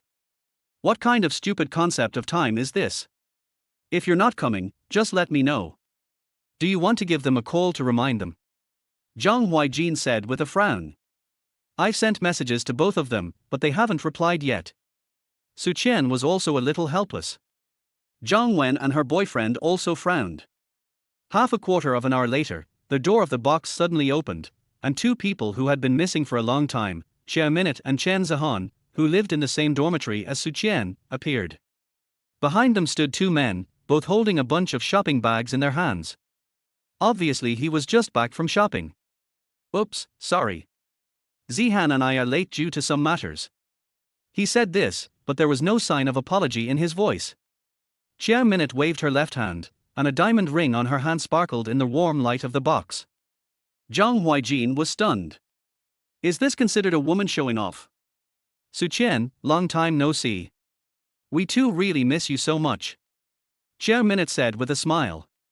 Oh, you won't blame us, will you? Chia Minute said immediately afterwards, her eyes wide open and one hand covering her mouth, looking quite dramatic. It's okay. Zhang Wen said good-temperedly. Zhang Wen, is this your boyfriend? Why don't you introduce him to her? Chen Zihan took Zhang Wen's hand familiarly and asked with a smile. I forgot to introduce you, this is my boyfriend Tan Wei. Chia Minute and Chen Zihan looked at Tan Wei from top to bottom at the same time, and their eyes were like a knife that could peel off all the clothes on your body. TSK TSK TSK. Look at the outfit and the brand of clothes, you can tell at first glance that he is a poor guy. Yeah. Then, they both turned to Su Qian at the same time. When they were in school, Su Qian was the prettiest one. Seeing her today, her beauty is even more fascinating. But what's the point of having good looks? The clothes she wears don't have any brand. I can guess they are cheap goods bought online. There's no money to order them at home. What they didn't know was that every piece of clothing Su Qian wore was custom made by an independent designer and was extremely valuable, so how could they possibly know the brand? Qian, why don't you introduce the person next to you? As they said this, the two of them shifted their gazes to Zhang Huaijin. How could Zhang Huaijin not know this? He just didn't care. This is my boyfriend, Zhang Huaijin. Huaijin, this is my high school classmate, this is Chen Zihan, and that is Chia Minute. Su Qian introduced with a smile. We haven't seen each other for several years. I missed you so much. This is a small gift I bought for you. As they were talking, Chia Minute and Chen Zihan took two small gift bags from their boyfriends and handed them to Su Qian and Zhang Wen. The gift bag boxes were from Chanel. Chapter 11, Slap in the Face. Thanks. Thanks. Zhang Wen and Su Qian said in unison. Minmin, you are really rich. Isn't this a gift box from Chanel? It's too generous to give this to us. Chen Zihan said hypocritically. She blinked her eyes and held up the gift box high up, as if it were some rare treasure. Su Qian smiled faintly and did not respond. As for Zhang Huaijin, he just looked on without saying a word. Oh, they are just little things, nothing special. As long as you like them. Chia Minute waved her hands and replied modestly with an oh. Don't tell me, I saw it. You have a big diamond ring on your hand. Show it to us and tell us what's going on. Chen Zihan walked up to Chia Minute, held up her hand with the diamond ring, and expressed emotion. This is what my husband bought for me. It's about that size and not very expensive. I came here today to tell you the good news. It can be called a dialogue show between the two. By the way, Qian, why doesn't your boyfriend give you one? Even though he can't give you a diamond ring the same size as the one on my hand, he should at least give you one. It's a token of his thoughtfulness anyway. Chia Minute directed and acted out his own speech, saying that he couldn't tell what brand of clothes Zhang Huaijin was wearing, but he still liked his face. He must be a useless person. Or if you don't have enough money, you can ask me to borrow it. After all, we have been classmates and roommates for several years. I am willing to lend you some money. Don't be embarrassed. Chia Minute said again. Don't bother you. I will do whatever my girlfriend wants. Zhang Huaijin understood the hidden meaning of some people's words and said casually. Okay, it's hard to be a good person. Seeing that she didn't see any envy on Su Qian's face, her mood suddenly became less cheerful. During her high school years, she and Su Qian lived in the same dormitory, and the two were always comparing themselves.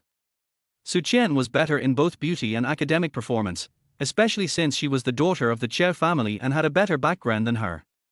However, she ignored him when he showed off in the dormitory many times in high school and just thought he was annoying. Today, she came here specifically to block Su Qian. Then, Chia Minute sighed, sat in her boyfriend's seat and held his arm in a sticky manner. She lowered her voice and said in a somewhat affected tone, "Husband." The latter squinted his eyes, enjoying it very much. Hey, Su Qian, let me introduce you. This is my husband Subai, now the CEO of Baitian Group. Her words were full of boasting. Let me tell you, Baitian Group is a big company. Not everyone can get in.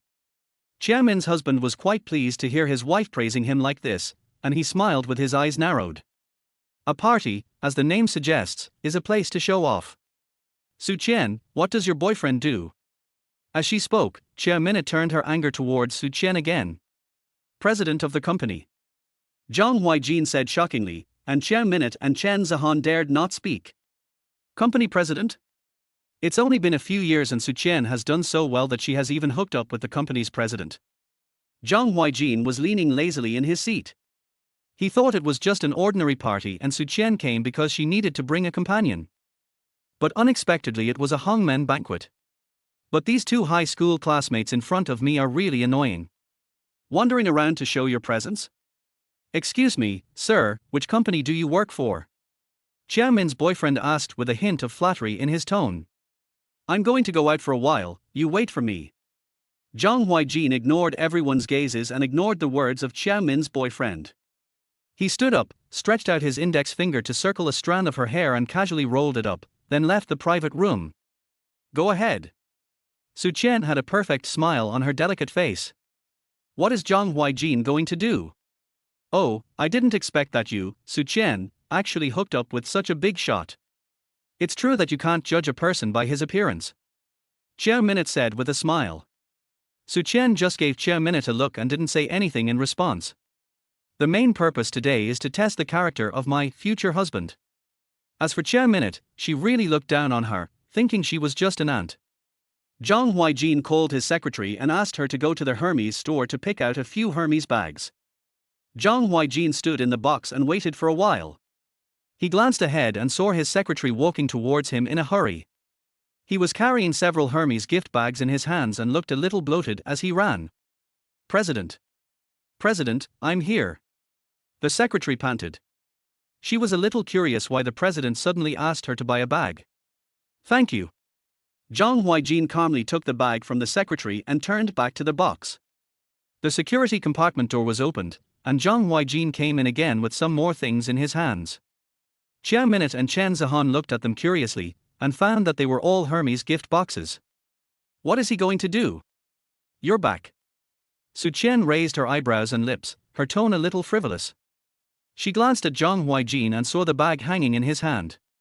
She said leisurely, What are you going to do? Let me give you a chance to vent your anger, you heartless little thing. Zhang Huaijin said in a low voice, facing Su Qian. He deliberately dragged out the ending of the word, little heartless, which made the listeners feel quite ambiguous. I just went out for a while. I hope I didn't disturb you. I have something to do at the company, so I won't disturb you here. By the way, I would like to thank you for taking care of Su Qian during these years in high school. I have some small gifts for you. Then, Zhang Huaijin handed each of them a Hermes gift bag. Zhang Wen happily took it and expressed her gratitude, but Chia Minute and Chen Zihan's expressions were not so good. What is this for? Slap me in the face in public? If Zhang Huaijin knew what was in Chia Min's mind, he would definitely nod in approval. That's right, I'm just slapping you in the face. I don't like you. If you have the guts, you can buy us a few Hermes bags. Too bad you didn't. A few Hermes bags are just a small token of my appreciation, not a respectful gesture. Zhang Huaijin said indifferently.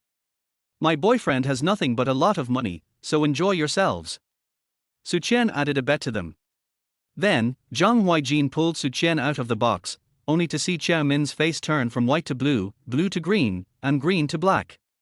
Why is she so arrogant? Aren't they just a few Hermes bags? She talks as if all the money belongs to her. Chia Minute got angry on the spot and pointed at Su Qian's back and cursed. Minmin, don't be angry, don't be angry. Chen Zihan was much calmer in comparison. After all, this was an Hermes bag. Chapter 12, Words of Tigers and Wolves. He turned his head and glanced at Li Qian who was sitting in the passenger seat. The latter's face was expressionless, as if what had just happened had nothing to do with her. Zhang Huaijin's mind flashed back to the first time he met Su Qian at the Ji family. He had a hot-tempered personality and could not stand being bullied by others. Looking back now, he was quite surprised at her current state. Are you surprised? Su Qian calmed down for a while and smiled. Indeed. Zhang Huaijin said lightly. According to Su Qian's current personality in his mind, he would definitely attack her verbally, just like the last time he and she went shopping for clothes together, when she fiercely attacked someone. I never took them seriously. Su Qian said proudly, crossing her arms in front of her chest to make her already huge breasts even more visible. Zhang Huaijin was speechless for a moment. A young lady is a young lady, she speaks so capriciously. If the group of people who just heard this, they would be so angry that they would die. You performed very well today, do you want a reward? There was no light on in the car, and the atmosphere at this moment was filled with a hint of ambiguity because of Su Qian's words. What reward? Zhang Huaijin leaned lazily in the driver's seat and said jokingly. Could there be some kind of kiss reward? If that's the case, he wouldn't hesitate. It would be great to have a kiss on the beauty's face. Thinking of this, a smile appeared on Zhang Huaijin's lips, and the unpleasantness caused by the conversation show between Su Qian's two high school classmates disappeared. Su Qian seemed to notice Zhang Huaijin's gaze and unbuckled her seat belt, then slowly moved closer to Zhang Huaijin. The latter's breathing tightened, and even the color of his pupils became a little darker. Do you really want to kiss him? Su Qian stopped her action until their noses were close together. She laughed and squinted her fox eyes and said, You wish for reward. Okay. Zhang Huaijin leaned back helplessly. Who were you talking about when you said, little heartless? After this speech, Su Qian began to settle the score. Zhang Huaijin felt that these words were full of threats. Dead. I was talking nonsense. Then, Zhang Huaijin quickly stepped on the accelerator and drove away, as if Su Qian was a monster chasing him from behind. Su Qian laughed out loud at Zhang Huaijin's action. She actually just wanted to spend the evening's party peacefully, but she didn't expect that this man would stand up for her. Not bad. In the evening, Zhang Huaijin still went to Ji Yu's room at the original time. When I opened the door, I saw Ji Yu lying on the bed in a white suspender silk dress. Sister, I'm here. He walked to the big bed and sat down casually. When he first came, he was very reserved. Later, Ji Yu waved his hand and said, You are a grown man, but I didn't expect you to be so shy. So, he just became brave. Here we go, let's start. Perhaps because he was a little tired today, Ji Yu's voice had a slightly lazy tone, like a small hook hooked on something.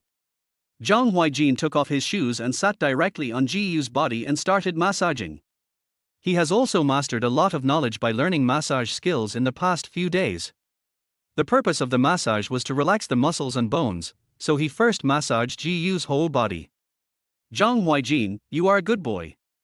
Your massage skills are becoming more and more proficient now. I heard that you directly dismissed that good guy Li Hong. Yeah. Zhang Huaijin nodded. You did a great job. I've disliked that old guy for a long time. Ji Yu said shockingly. Zhang Huaijin couldn't help but laugh out loud at Ji Yu's straightforwardness. It was so damn funny. Thinking of this, Zhang Huaijin massaged Ji Yu even harder.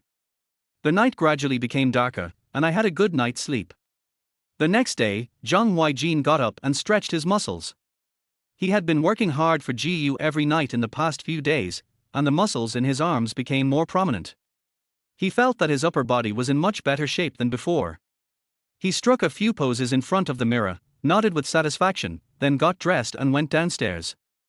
Zhang Huaijin and Su Qian came to Jinfen Group together. Yesterday, the new president made a big move in the group and everyone in the company knew him. In the office, Su Qian was wearing an OL professional suit, black stockings wrapped around her slender legs, and a pair of 10-centimeter black high heels below. A true professional woman. At this moment, she was leaning lazily on the office chair, supporting her palm-sized face with one hand. Her bright eyes were emitting sparks all the time, as if she was born to be that way. It's pitiful that a CEO has to share an office with others. She blinked and smiled. With such a beautiful woman by my side, what does all this matter? Zhang Huaijin is always a chatterbox. Su Qian wanted to say something else, but at this moment, the secretary came in and interrupted their conversation. President, someone from the Beitian group came this morning and said they wanted to discuss cooperation in the second half of the year. Okay, send me the information later. Zhang Huaijin nodded. He was dressed in a suit and tie, standing upright. This is the first time that Zhang Huaijin has taken over these things, so he needs to be fully prepared. Got it. The secretary said seriously, and then handed last year's contract and Beitian Group's information to Zhang Huaijin. By the way, I'm telling you in advance that the briefing at the daytime group will need to be conducted entirely in English. Are you sure you can handle it? It was not that Su Qian doubted Zhang Huaijin. In business cooperation discussions, many large companies used English and many professional terms. Zhang Huaijin was also considered a playboy before. She really didn't trust him. Oh? Really? That's good. Zhang Huaijin nodded. He didn't seem to take Su Qian's words to heart and responded nonchalantly. Su Qian rolled her eyes at him and asked again, if it doesn't work, she will take the stage next, right? Can you do it? Su Qian was a little impatient. Men can't just say no. Zhang Huaijin said coldly. When the latter heard this, he once again thought of what happened in the office. His face turned red and he looked a little shy. Su Qian decided to ignore this man who always said some vicious words. Soon after, Zhang Huaijin was immersed in his work. This position of president not only requires doing a good job, but also requires working hard with all his heart. He wanted to let his father and stepmother know that what they called waste was wrong. Zhang Huaijin and Su Qian looked at the information of Beitian Group for several hours. Time passed quickly and the people from Beitian Group arrived at the conference room on time waiting for their cooperation. Chapter 13 The Big Picture. Meeting Room. As soon as Zhang Huaijin, Su Qian and their group entered the door, they saw the team sent by Beitian Group. They were all dressed neatly in black suits and looked very neat and tidy. He touched the tip of his nose. There was no doubt that he felt like he was back in his student days, when students were wearing school uniforms. He raised the corner of his mouth and smiled. He walked closer to Chen Qian and extended a hand as a sign of friendliness. Hello, I am Chen Qian, the person in charge of the cooperation between Beitian Group and Jinfen Group. Chen Qian quickly stood up when he saw Zhang Huaijin appear. Hello, I'm Zhang Huaijin. Zhang Huaijin didn't have so many cumbersome adjectives to describe himself, so he said directly. These are my partners. Chen Qian pointed to the team behind him. Welcome, thank you for your hard work today, Zhang Huaijin said with a faint smile, his tone full of confidence. He was not afraid just because it was his first time to hold such an important position. At the same time, Chen Qian glanced at Zhang Huaijin. He heard that Jinfen Group had a new chairman, but he never expected him to be so young. At the beginning, it is undeniable that he also inquired about Zhang Huaijin. After all, knowing yourself and your enemy will ensure victory in every battle. However, the new president does not seem to have a very good reputation, and his family's company does not seem to be doing well due to the economic crisis. However, even at such a young age, she was not at all nervous when facing him. Not bad, not bad. After Zhang Huaijin finished speaking, the team behind Chen Qian heard the other party's concern and smiled back, thinking that Zhang Huaijin was thoughtful. Please take a seat, everyone. Zhang Huaijin said. When the others heard his words, they sat down in their seats obediently. Let's get started. Then, Zhang Huaijin asked someone to turn on the computer in the conference room, and the explainer came forward to explain the contract. According to Su Qian, the entire contract conversation in the conference room was conducted entirely in English. For example, the instructor now spoke English with a fluent British accent. As soon as Zhang Huaijin sat down, he noticed that Su Qian's eyes were fixed on him. As soon as he turned his head, she mouthed, "Let me talk later." Thinking of what Su Qian said just now, Zhang Huaijin smiled faintly. Is this girl worried about her poor English? If that's the case, then she can rest assured. If she can't communicate in English at all after so many years, how could she have survived these 20 years? Zhang Huaijin frowned and listened carefully. Half an hour passed, the tour guide left, and the question and answer session began for both sides. The question and answer process went smoothly, and Zhang Huaijin sat quietly in the main seat and listened to them. Chen Qian clasped his hands together and placed them on the table. He looked at the documents on the table, as if he was thinking about something.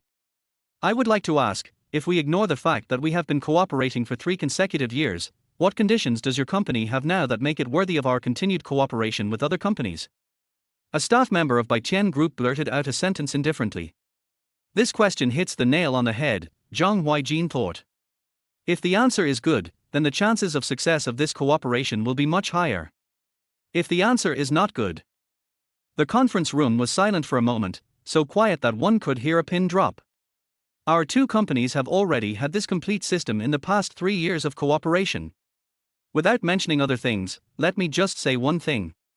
Mr. Chen, can you ensure that other companies will have the same degree of fit with our Peak Group? This is the first time that our Peak Group has cooperated with Baichen Company, and we have encountered some difficulties in the integration and management between the two companies. Su Qian spoke fluent English, her brows furrowed. At this moment, she looked a little colder than usual. Yes, if I'm not mistaken, you are Su Qian, the top student who just returned from Harvard Business School that has been rumored in the business circle recently. Chen Qian smiled faintly, and his words showed that he was very satisfied with Su Qian's analysis. Miaozan, I'm just a Su Qian. Su Qian said modestly. When Zhang Huaijin heard this, he gave Su Qian a look. He didn't expect that this girl was so capable. But that's only part of it. Then, Chen Qian shook his head again. Su Qian was stunned for a moment, and then began to think whether she had missed any details. The conference room fell silent again. After a long time, a voice that seemed to come from far away broke out of the box. Let's do a data comparison. Before Jinfen Group and Beitian Group started working together, the profit margin shared by both parties was only 30%. However, in the 3 years since Jinfen Group and Beitian Group started working together, the profit margin shared by both parties has reached 60%. Zhang Huaijin was lifting his legs in a somewhat casual manner, with one hand casually placed on the table, tapping it lightly and rhythmically. One could only hear his fingers moving, but no sound could be heard. Most importantly, our company has a complete system that other companies do not have. This not only greatly improves our efficiency, but also serves as a good publicity point. Although Su Qian had hit on the same point as what he was thinking just now, her explanation was a bit long-winded and did not get to the most important point, so he simplified the language. After all, he is starting from the perspective that the essence of a company is profit, and no company can escape this point. Especially when speaking in English, the simpler the Chinese is, the more comfortable the translated spoken English will be for the listeners. Chen Qian smiled faintly, but this smile was brighter and brighter than the one he gave Su Qian just now, or it could be said that it was more comfortable. I didn't expect it, I didn't expect that your words really hit the nail on the head. Chen Qian said excitedly. In fact, he would ask this question every year when renewing his contract, but the answer was never unsatisfactory. But even so, he would still ask, even if he couldn't achieve it, he would continue to cooperate with Peak Group. But now more and more companies are pouring in, and their daytime company's best partner is not a Peak Group. He originally planned to learn more about several companies this year for comparison and cooperation. But he can now abandon this previous idea. Indeed, what Zhang Huaijin said was right. At the same time, Su Qian and a group of other people also looked at Zhang Huaijin. Some people were very satisfied with his answer, while others were very surprised by his answer. The first thing Su Qian never expected was that Zhang Huaijin's spoken English was so good, and the second thing was that Zhang Huaijin in front of her would have such a big picture perspective and say such words. And it only took her a few hours to come up with this insight. She had just spent the night learning about the project and only thought of what she said. Chapter 14 I'm keeping an eye on you. Su Qian suddenly felt that Zhang Huaijin was just like those big brothers who deliberately chanted their skills, and would reveal a little of his skills from time to surprise everyone. Feeling the gazes of the group of people, Zhang Huaijin was not afraid, but just smiled back faintly. Because the original contract is no longer suitable, we have specially drafted a new contract. Can you take a look at it? After saying that, the document clerk distributed the document to Zhang Huaijin's people to read. Zhang Huaijin read very quickly. Under the astonished gaze of Chen Qian and other people from Beitian Group, he turned the pages one by one without pausing for too long. He finished reading and closed the book in a short while. Mr. Zhang, have you finished reading it? Someone from Baichen Group's team asked presumptuously. Zhang Huaijin nodded, already taking note of it. Of course, it would be strange if you don't finish reading it. After waiting until everyone else had finished reading, Zhang Huaijin looked at them, accepted their gazes, and said, Mr. Chen, we at Peak Group are very satisfied. That's good. Chen Qian smiled. Mr. Zhang, our Beitian Group has decided to renew the contract with you. What do you think? I hope there will be some changes this time. Chen Qian adjusted his tie. Chen Qian blinked his eyes, perhaps because Zhang Huaijin's insights touched him deeply. A smile appeared on the corner of his mouth. Mr. Chen, we can discuss together how to modify it. Zhang Huaijin said. It is flawless, to the point, simple and direct. These 12 words are Chen Qian's summary of Zhang Huaijin's way of speaking. Young man, not bad, not bad. Mr. Zhang, do you think the time limit in our contract is too short? Should we revise it? Chen Qian said this with his eyes narrowed. After hearing this, the smiles on the faces of the people from Peak Group froze and they were unable to move. They were very surprised. Their cooperation with Beitian Group is usually of this type for half a year. Because this type of project is highly variable, the half-year period can be said to be the limit of the interests of both parties. Mr. Chen, what length of time do you think is appropriate? Zhang Huaijin lowered his eyes and asked. Until you are no longer the president of Peak Group, then we will discuss cooperation again. Chen Qian's words were shocking, and everyone in the conference room was stunned. They were obviously frightened by Chen Qian's words. What do you think, Mr. Zhang? Chen Qian said in a trailing tone. Very good. Zhang Huaijin said lazily. Joke? If the cooperation period is extended, it will be beneficial to Peak Group in every way. Agree first and talk later. Soon, both parties signed the contract and held it in hand. After the contract was signed, Zhang Huaijin, Su Qian and their group sent by Tian Group out, led by Zhang Huaijin and Chen Qian, and they followed closely behind them. Mr. Zhang, do you know why I want to change the date of the contract? As he walked, Chen Qian suddenly blurted out these words. Why? Zhang Huaijin looked puzzled. He had been thinking about it just now. To be honest, he didn't quite understand. Because I have high hopes for you. Chen Qian said, his tone full of trust making Zhang Huaijin feel warm in his heart. Trust from a stranger. Chen Qian patted Zhang Huaijin's shoulder somewhat strangely, and perhaps because he was not used to it, he paused. Chen Qian is over 100 years old, and the traces of time are left on his face. When he smiles, his wrinkles are very obvious. Just like now. This is a smile that appreciates Zhang Huaijin, that is, one's own smile. He understands. Thank you, I won't let you down. Zhang Huaijin nodded solemnly. It was the first time that someone said he admired him. Even his dearest father hasn't said this since his mother went to heaven. Zhang Huaijin even now remembers that when Li Sifeng told him that she was going to marry Jiyu, he didn't want to believe it and called his father. Later, his father told him that he was cynical and should do something for the family. He. How ridiculous. So ridiculous. I believe you can do it. We had only known each other for a short time, but we had only exchanged a few words. I felt so touched. Okay, you have such a big group and you must have a lot of things to do. You don't have to see us off. Just stop here. They walked to the elevator, and there happened to be no one in the elevator at that moment. Goodbye. Zhang Huaijin said and left. Chen Qian left with a group of people. Mr. Zhang, I didn't expect you. You are so unfathomable. Su Qian waited until Chen Qian entered the elevator and closed the door. She walked forward in high heels with the sound of tapping, and said with her charming eyes squinting. Can I do it? After signing the contract, Zhang Huaijin's aura became a little lazy, and he said jokingly. Why does this sound so? It's okay. After saying men can't say no just now, Su Qian cleverly changed the word. Zhang Huaijin whistled in a somewhat frivolous manner. Still being arrogant. Su Qian curled her lips.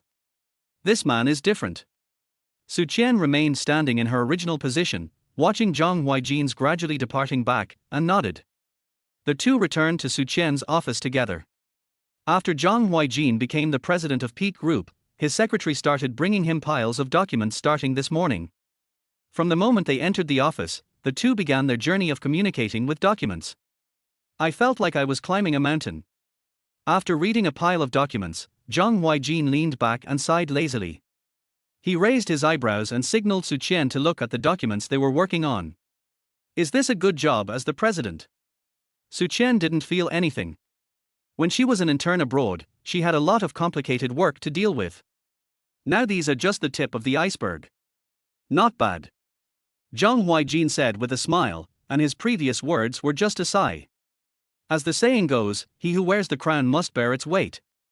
If he couldn't even bear this little bit of hardship, why did he treat Li Sifeng like this? When Zhang Huaijin thought of Li Sifeng, a wave of hatred surged in his heart. There are still many more. After saying that, Su Qian buried her head and continued to work.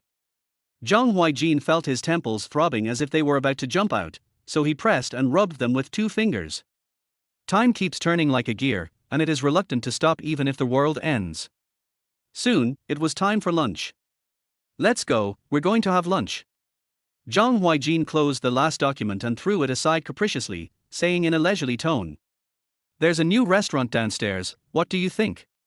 In the end, the two reached an agreement and decided to go to the newly opened restaurant for dinner.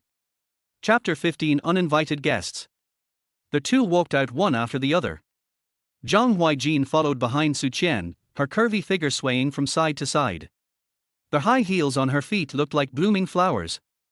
Every step she took was like a rose blooming, making him intoxicated. "You're a grown man, why are you walking so slowly?" Su Qian immediately turned around and glared at Zhang Huaijin, saying somewhat angrily, "Har har har, I'm afraid that my legs are too long and you can't keep up with me. Isn't this just accommodating you?" Zhang Huaijin teased. He looked Su Qian up and down with his clear eyes. Even after so many days, he still never got tired of looking at this woman. A beauty on earth. Su Qian didn't want to talk anymore. Zhang Huaijin was over 1.8 meters tall. Even if she was wearing a pair of 10-centimeter high heels, she could only reach the corner of his mouth. "I'm going to ignore you," Su Qian said with a pout. The arc of her pout was so sharp that an oil bottle could be hung on it. Zhang Huaijin couldn't help but smile. "This is so fucking cute. It's up to you." The two of them walked towards the restaurant. Dining room. "Welcome to Alice's Wonderland, I hope you enjoy your meal." As soon as they walked into the door, Zhang Huaijin and Su Qian saw two waiters standing next to them wearing champagne-colored dresses with faint smiles on their faces, looking quite cultured. They said in unison. Zhang Huaijin and Su Qian nodded and walked in together. Then another service staff came up quickly and called Zhang Huaijin and Su Qian to their corresponding seats. The two ordered dishes according to their own tastes and began to wait. "The service attitude of this restaurant is pretty good," Su Qian said happily with a lazy smile on her face. "As long as you like it," Zhang Huaijin said word by word. While the two were waiting, Su Qian asked most of the questions, and Zhang Huaijin occasionally said, and responded. Soon, the dishes arrived and the two began to eat. "Oh my god, isn't this our classmate Zhang Huaijin?" An untimely voice slipped into Zhang Huaijin and Su Qian's ears. Zhang Huaijin turned around and took a look. Uninvited guest. As the saying goes, uninvited guests are everywhere, and there are especially many this year. As far as the eye can see, a man in a suit is holding the hand of a woman. She is wearing a white one-shoulder red shirt, which reveals half of her waist. She is wearing a white lace skirt around her waist. Her wavy seaweed-like hair falls freely on her shoulders, which makes her look extremely beautiful.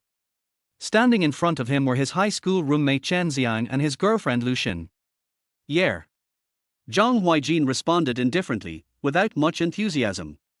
Su Qian put down the knife and fork in her hand, glanced at the two of them, and gave Zhang Huaijin a "what's wrong" look, who shook his head. "What do you want from me?" Zhang Huaijin elegantly picked up the napkin and wiped the corner of his mouth, then said calmly. What Chen Xiang couldn't stand the most was Zhang Huaijin's calm and composed look, as if nothing could catch his eyes or his heart. "It was the same when I was in high school. He caused trouble for me and never paid any attention to me, as if I was directing and acting in my own drama. What's wrong? We haven't seen each other for so many years. Now you've become a live-in son-in-law of another family.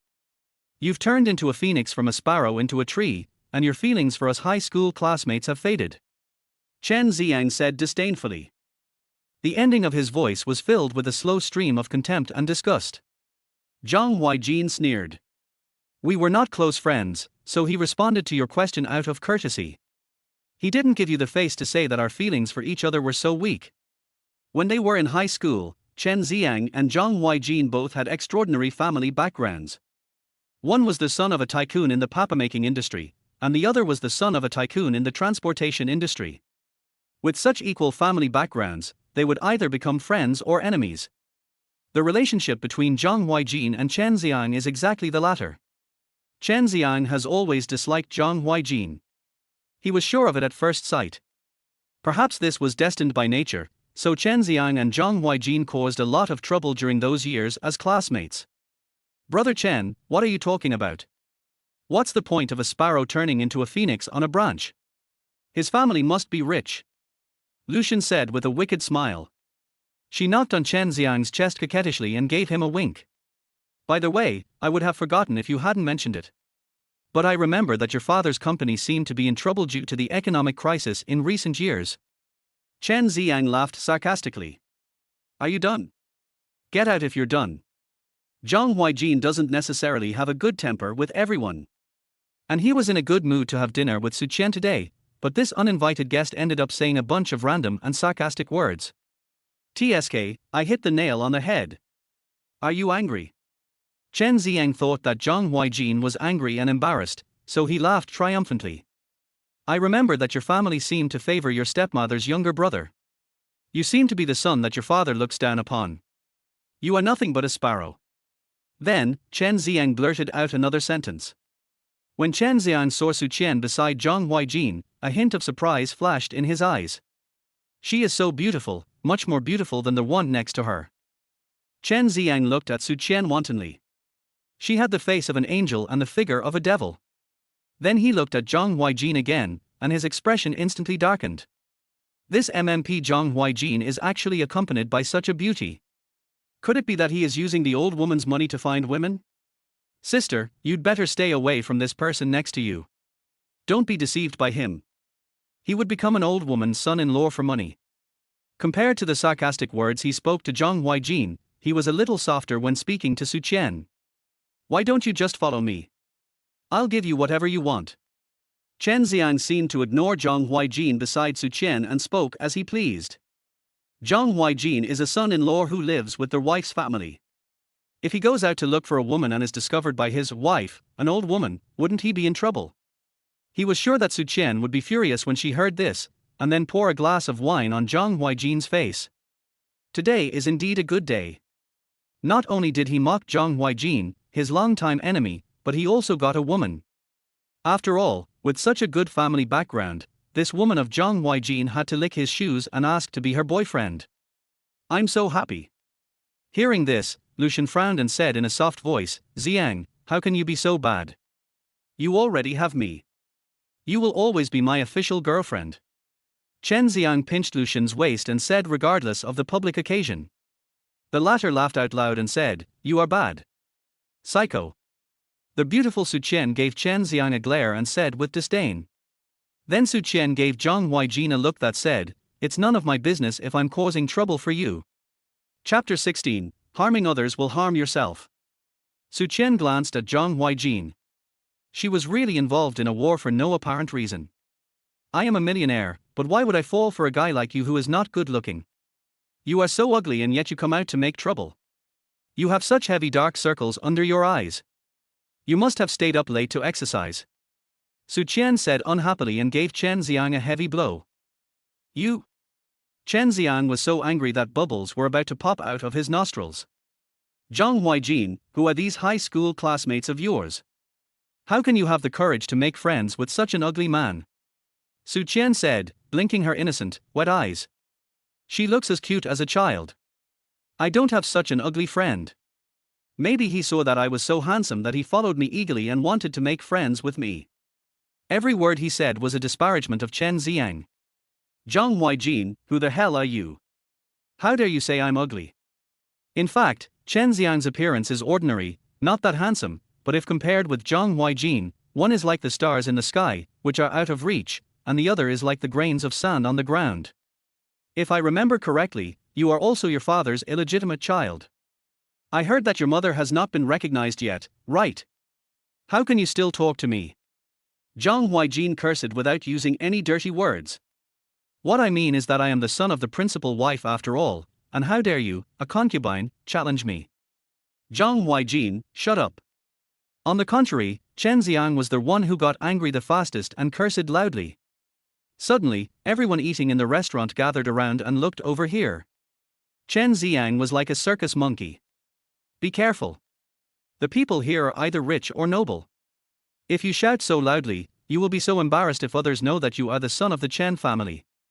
Zhang Huaijin said this in a very good-tempered manner. Sir, please pay attention, this is a restaurant. At this time, the restaurant staff came forward to advise. Chen Xiang was speechless, his face turned even darker, and he felt that countless eyes were staring at him. Brother, I'm hungry. Let's go eat something, okay? Lucian, who was standing by, did not expect Zhang Huaijin to be so sharp-tongued. His words turned into an invisible knife that stabbed Chen Xiang's heart. The fact that Chen Xiang was an illegitimate child had always been a thorn in his heart, and he just displayed it in front of everyone. This is a public place with so many people around. It would be terrible if we ran into my father's business partners. Thinking of this, Chen Xiang had to suppress his urge to strangle Zhang Huaijin. Baby, let's go eat. There is a saying that goes, there is a long way to go.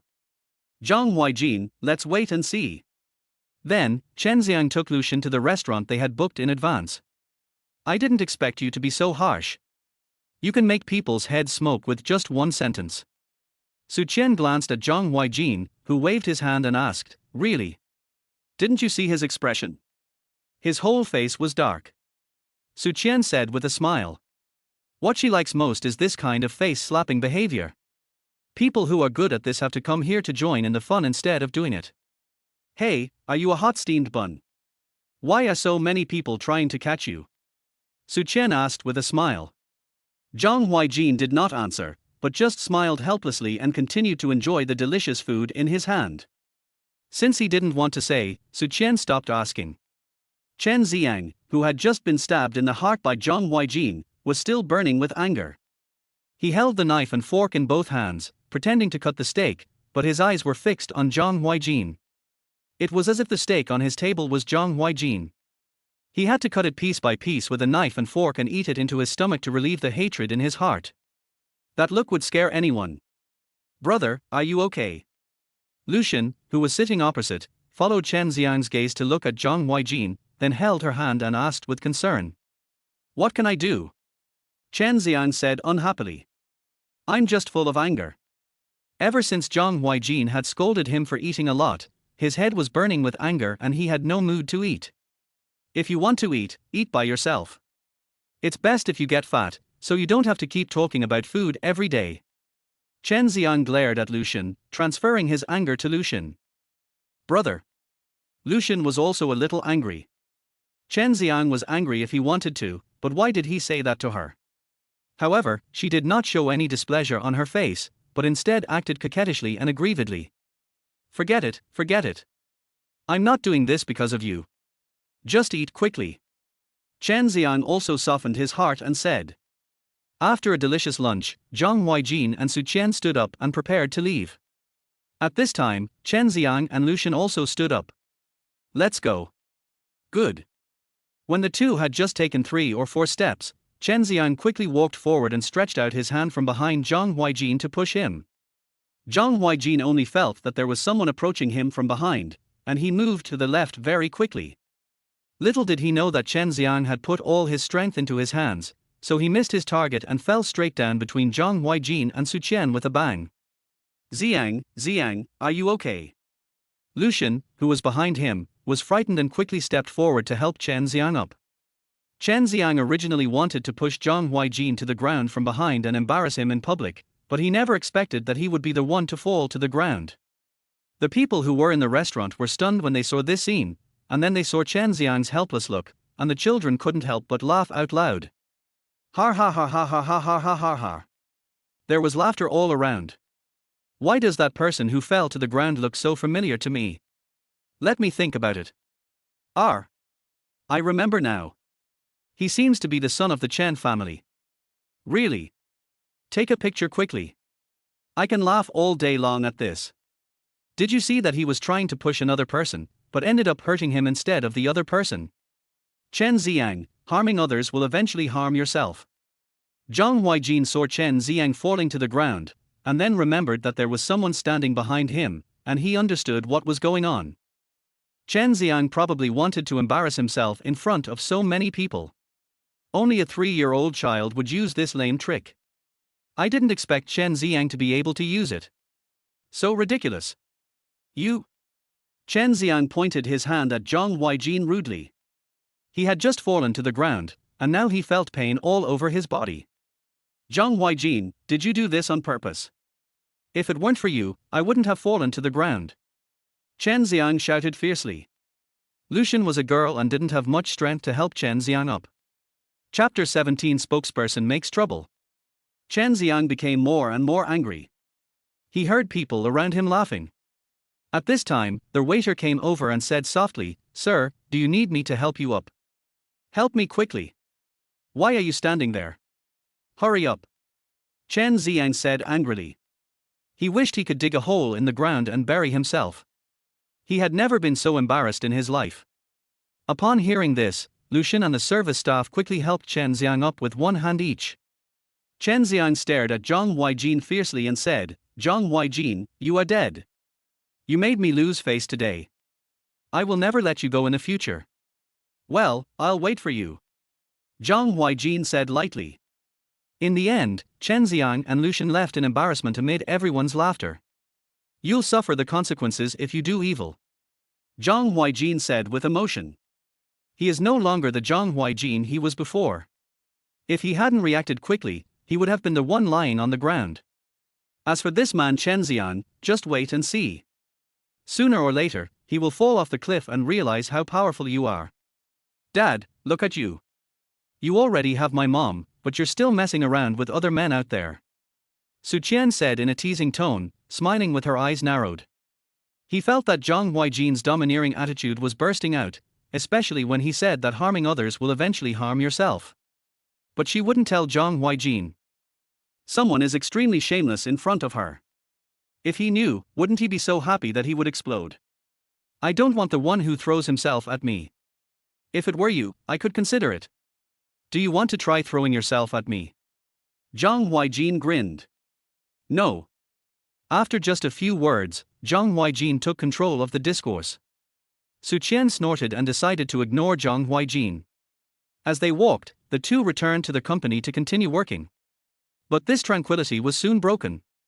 When Zhang Huaijin was looking at the company's latest financial statements, the secretary knocked on the door and walked into the office. "President, something happened," the secretary said seriously, her face solemn. "What happened?" Zhang Huaijin paused and asked. Zhang Huaijin stood up and patted his secretary on the shoulder. "President, our company's spokesperson asked for a doubling of the endorsement fee when he renewed his contract, but you directly rejected it. Now the spokesperson and the agent are making trouble downstairs of the company," said the secretary. The secretary was a little flustered. "Just ask the security to take them out," Zhang Huaijin said coldly. "No, President. They are celebrities. If the incident is not handled properly, it will affect the fans of the spokesperson, the public, and even the company's stock price," the secretary said calmly, with a hint of worry in her tone. "Then I'll go down with you." Zhang Huaijin walked out of the office. Downstairs of the company, spokesperson Xia Meng was dazzling in her bright red tube-top miniskirt, and standing next to her was her agent R. Li. "You all can judge for yourself. We, Xia Meng, have signed a contract with Peak Group for so many years and have brought so much profit to Peak Group. However, when we renewed the contract this year, we proposed doubling the endorsement fee in the contract, but it was rejected by the new president of Peak Group. Our Li is really suffering. When she was busy, she didn't eat for the whole day because she endorsed some advertisements of Peak Group. How could they bear to let Xia Meng, who is so dedicated to her work, go?" When the agent said this, his eyes turned red. "I believe you are fair. Can you help me judge the truth?" Xia Meng said softly, with a hint of crying in her voice. "Yeah. This is too much. After all, our company has been cooperating with Peak Group for so many years. How can we just not sign the contract?" Sister Xia Meng is about to cry. "I think the behavior of Jinfeng Group is too much. It's simply ungrateful. Our president is like this. You don't know that our president was a playboy before he was parachuted in. I heard that the president's company was going bankrupt due to the economic crisis, so he married into the Ji family to get the position of president. No wonder our sister Xiameng feels so wronged. She has devoted so many years to Peak Group, but she didn't expect to end up like this. It's really tragic. This new president is really too much. I think he is not worthy of being the president of Peak Group." He should be kicked out of this position. I support this. This new president is not worthy of the position of the president of Peak Group. Many of the people watching the excitement were Xiaomeng's fans, and they couldn't help but feel distressed when they saw Xiaomeng's tearful face. After all, the weak can always gain people's sympathy. At this time, Zhang Huaijin and his secretary had just arrived downstairs of the company. As far as the eye could see, they saw the woman in red and another woman being surrounded and comforted. He walked over calmly and said, "What's up?" "Hello, Miss Xiaomeng. This is the president of our Peak Group. If you have anything to discuss, you can go to the conference room and discuss it with our president," the secretary said in a businesslike manner. "Xiaomeng, let's not go up. If we go up, we might be bullied by you. Let's talk here." The agent looked righteous. Joke. The two of them deliberately chose to stir up trouble here and deliberately used public opinion to negotiate conditions. Originally, if the previous president had proposed this condition, he would have agreed without hesitation, because after all, there was a relationship involved. However, when they were about to renew the contract, a new president was appointed and he refused to renew the contract. She just didn't believe that the new president could withstand the words of so many people. "Okay," Zhang Huaijin said casually. "President." The secretary next to him was a little worried, so he said something more. "Just tell me what you want to say." Zhang Huaijin had an office chair pushed over. He sat down, crossed his legs leisurely, and spoke nonchalantly. "MMP, this new CEO of Peak Group is going too far. He ignores the profits that our sister Xiaomeng brings to Peak Group and doesn't care about our sister Xiaomeng. Just listen to the tone of his voice. I want me to punch him right away. Our sister Xiaomeng feels so wronged. How can these capitalists use her whenever they want and throw her away whenever they want? It's not fair. It's not fair. Is this still the CEO I had in mind? Aren't they all dressed in suits and tie and have proper sitting and standing postures? But he just sat down in front of so many people. This kind of CEO doesn't have the demeanor of a leader at all." Suddenly, the scene became noisy again.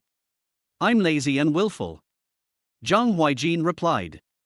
"What's wrong with him sitting? Is he in the way?" Spokesperson Xiaomeng and the agent trembled. Who has ever seen such a willful president? Chapter 18. Who will win? What? You don't want to tell me? If you don't want to tell me, forget it. I'm leaving. Zhang Huaijin was about to leave. The agent didn't care about anything else and said quickly, "Hello, President. I am the agent of Xiaomeng, the former spokesperson of Peak Group. I hope you can give our Xiaomeng an explanation. Xiaomeng has been working diligently as the spokesperson for Peak Group for so many years and has brought so much profit to the company. Moreover, the endorsement fee has not changed. The endorsement fees of other companies have increased several times. We are only going to double the endorsement fee. Is this too much? It's not too much. You are refusing to renew the contract now. You know 2 words, playing with gratitude and throwing it away after use." The agent has a valid point. She looked as if Zhang Huaijin owed her 5 million. That makes sense. After a pause for a long time, Zhang Huaijin curled the corners of his mouth and said something. "President, I hope you can give me an explanation, otherwise I won't accept it." Xiaomeng, who was standing aside, had a tearful face the size of a palm, which made people feel pity for her. She stroked the stream with one hand like a stream by the creek, gently sweeping away her tears. When the group saw Xiaomeng looking so weak, their hearts ached. TSK, look at how cold-blooded our new CEO of Peak Group is. Others have made all the arguments with reason and evidence, but he just sits there with his mouth shut. He is truly a blood-sucking, evil capitalist. I guess it must be because Xiaomeng has worked hard to bring profits to Peak Group in the past few years, but now they are asking for an increase in endorsement fees, but they are so indifferent and ignore it. Oh my God, many of us are from the Peak Group. It's really sad that the Peak Group has such a president. I feel ashamed as an employee of the Peak Group. At this time, a man wearing sunglasses, a white shirt and trousers and a little fat man also walked out of the elevator. This man was Cheng Yi, one of the spokespersons of Peak Group. He had just received a message from Xiaomeng and her agent, and this time he came down to help. Who are you? Zhang Huaijin curled the corner of his mouth and pointed at Xiaomeng casually.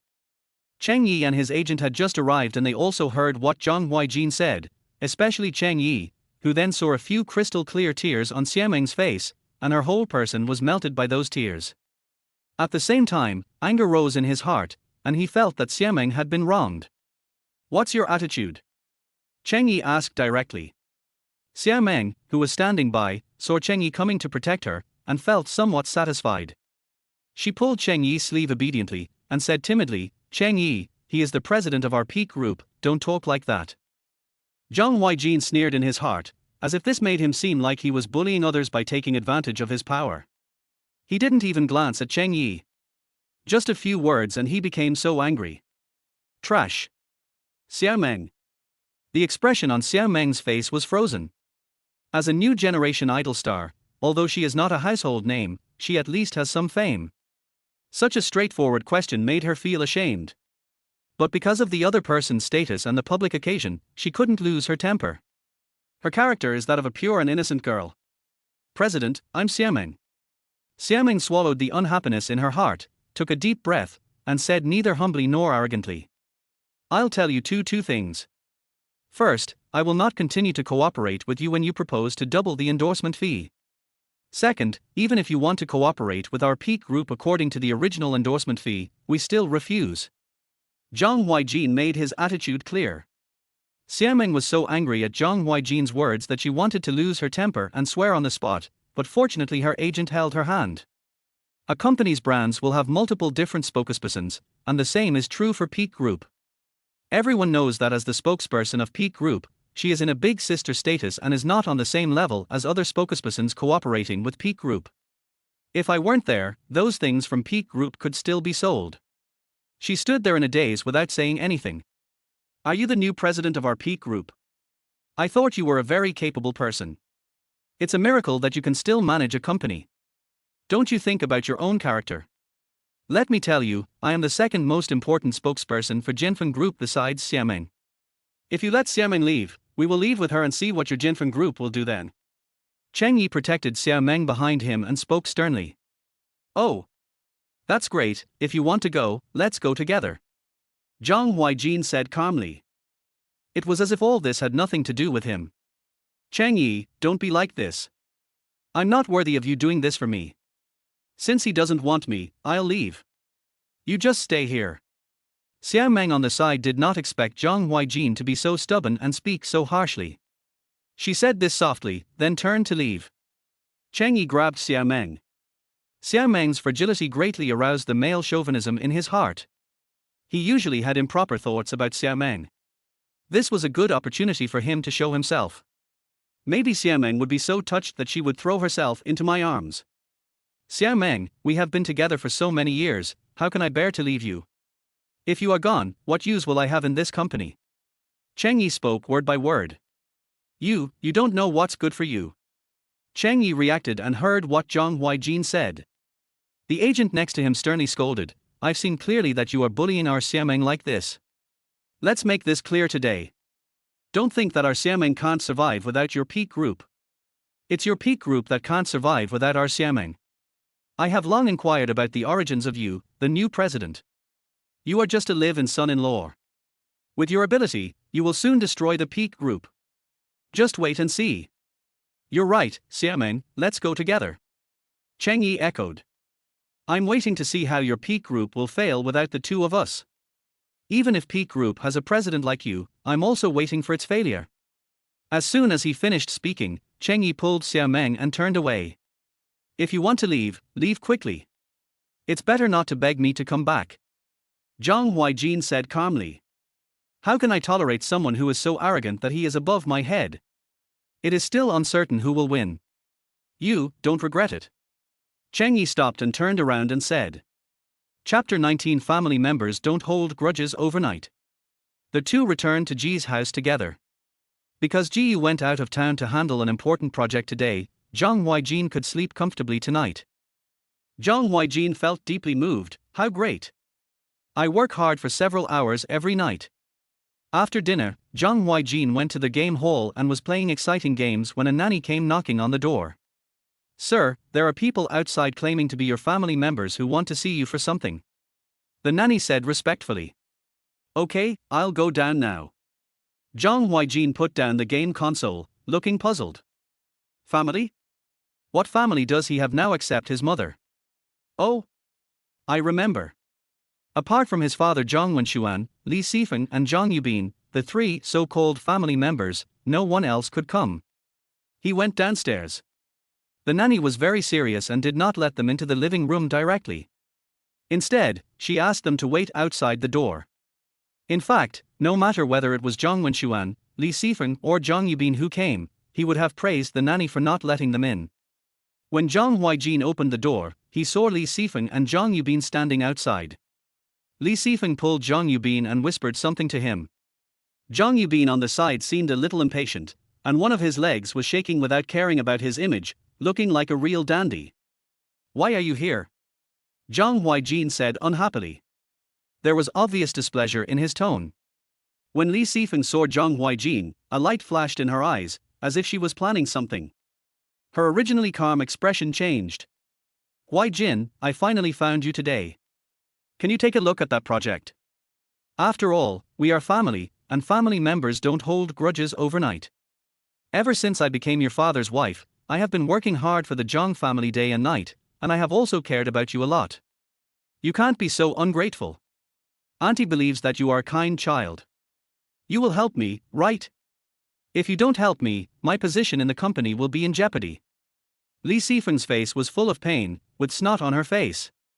Her wrinkled eyes were red, and it seemed that tears would burst out in the next second. Because of that brat Zhang Huaijin, this project hasn't been taken over yet, and she's almost going crazy these days due to the pressure from the company's board of directors. He even wanted to kidnap Zhang Huaijin and get his signature.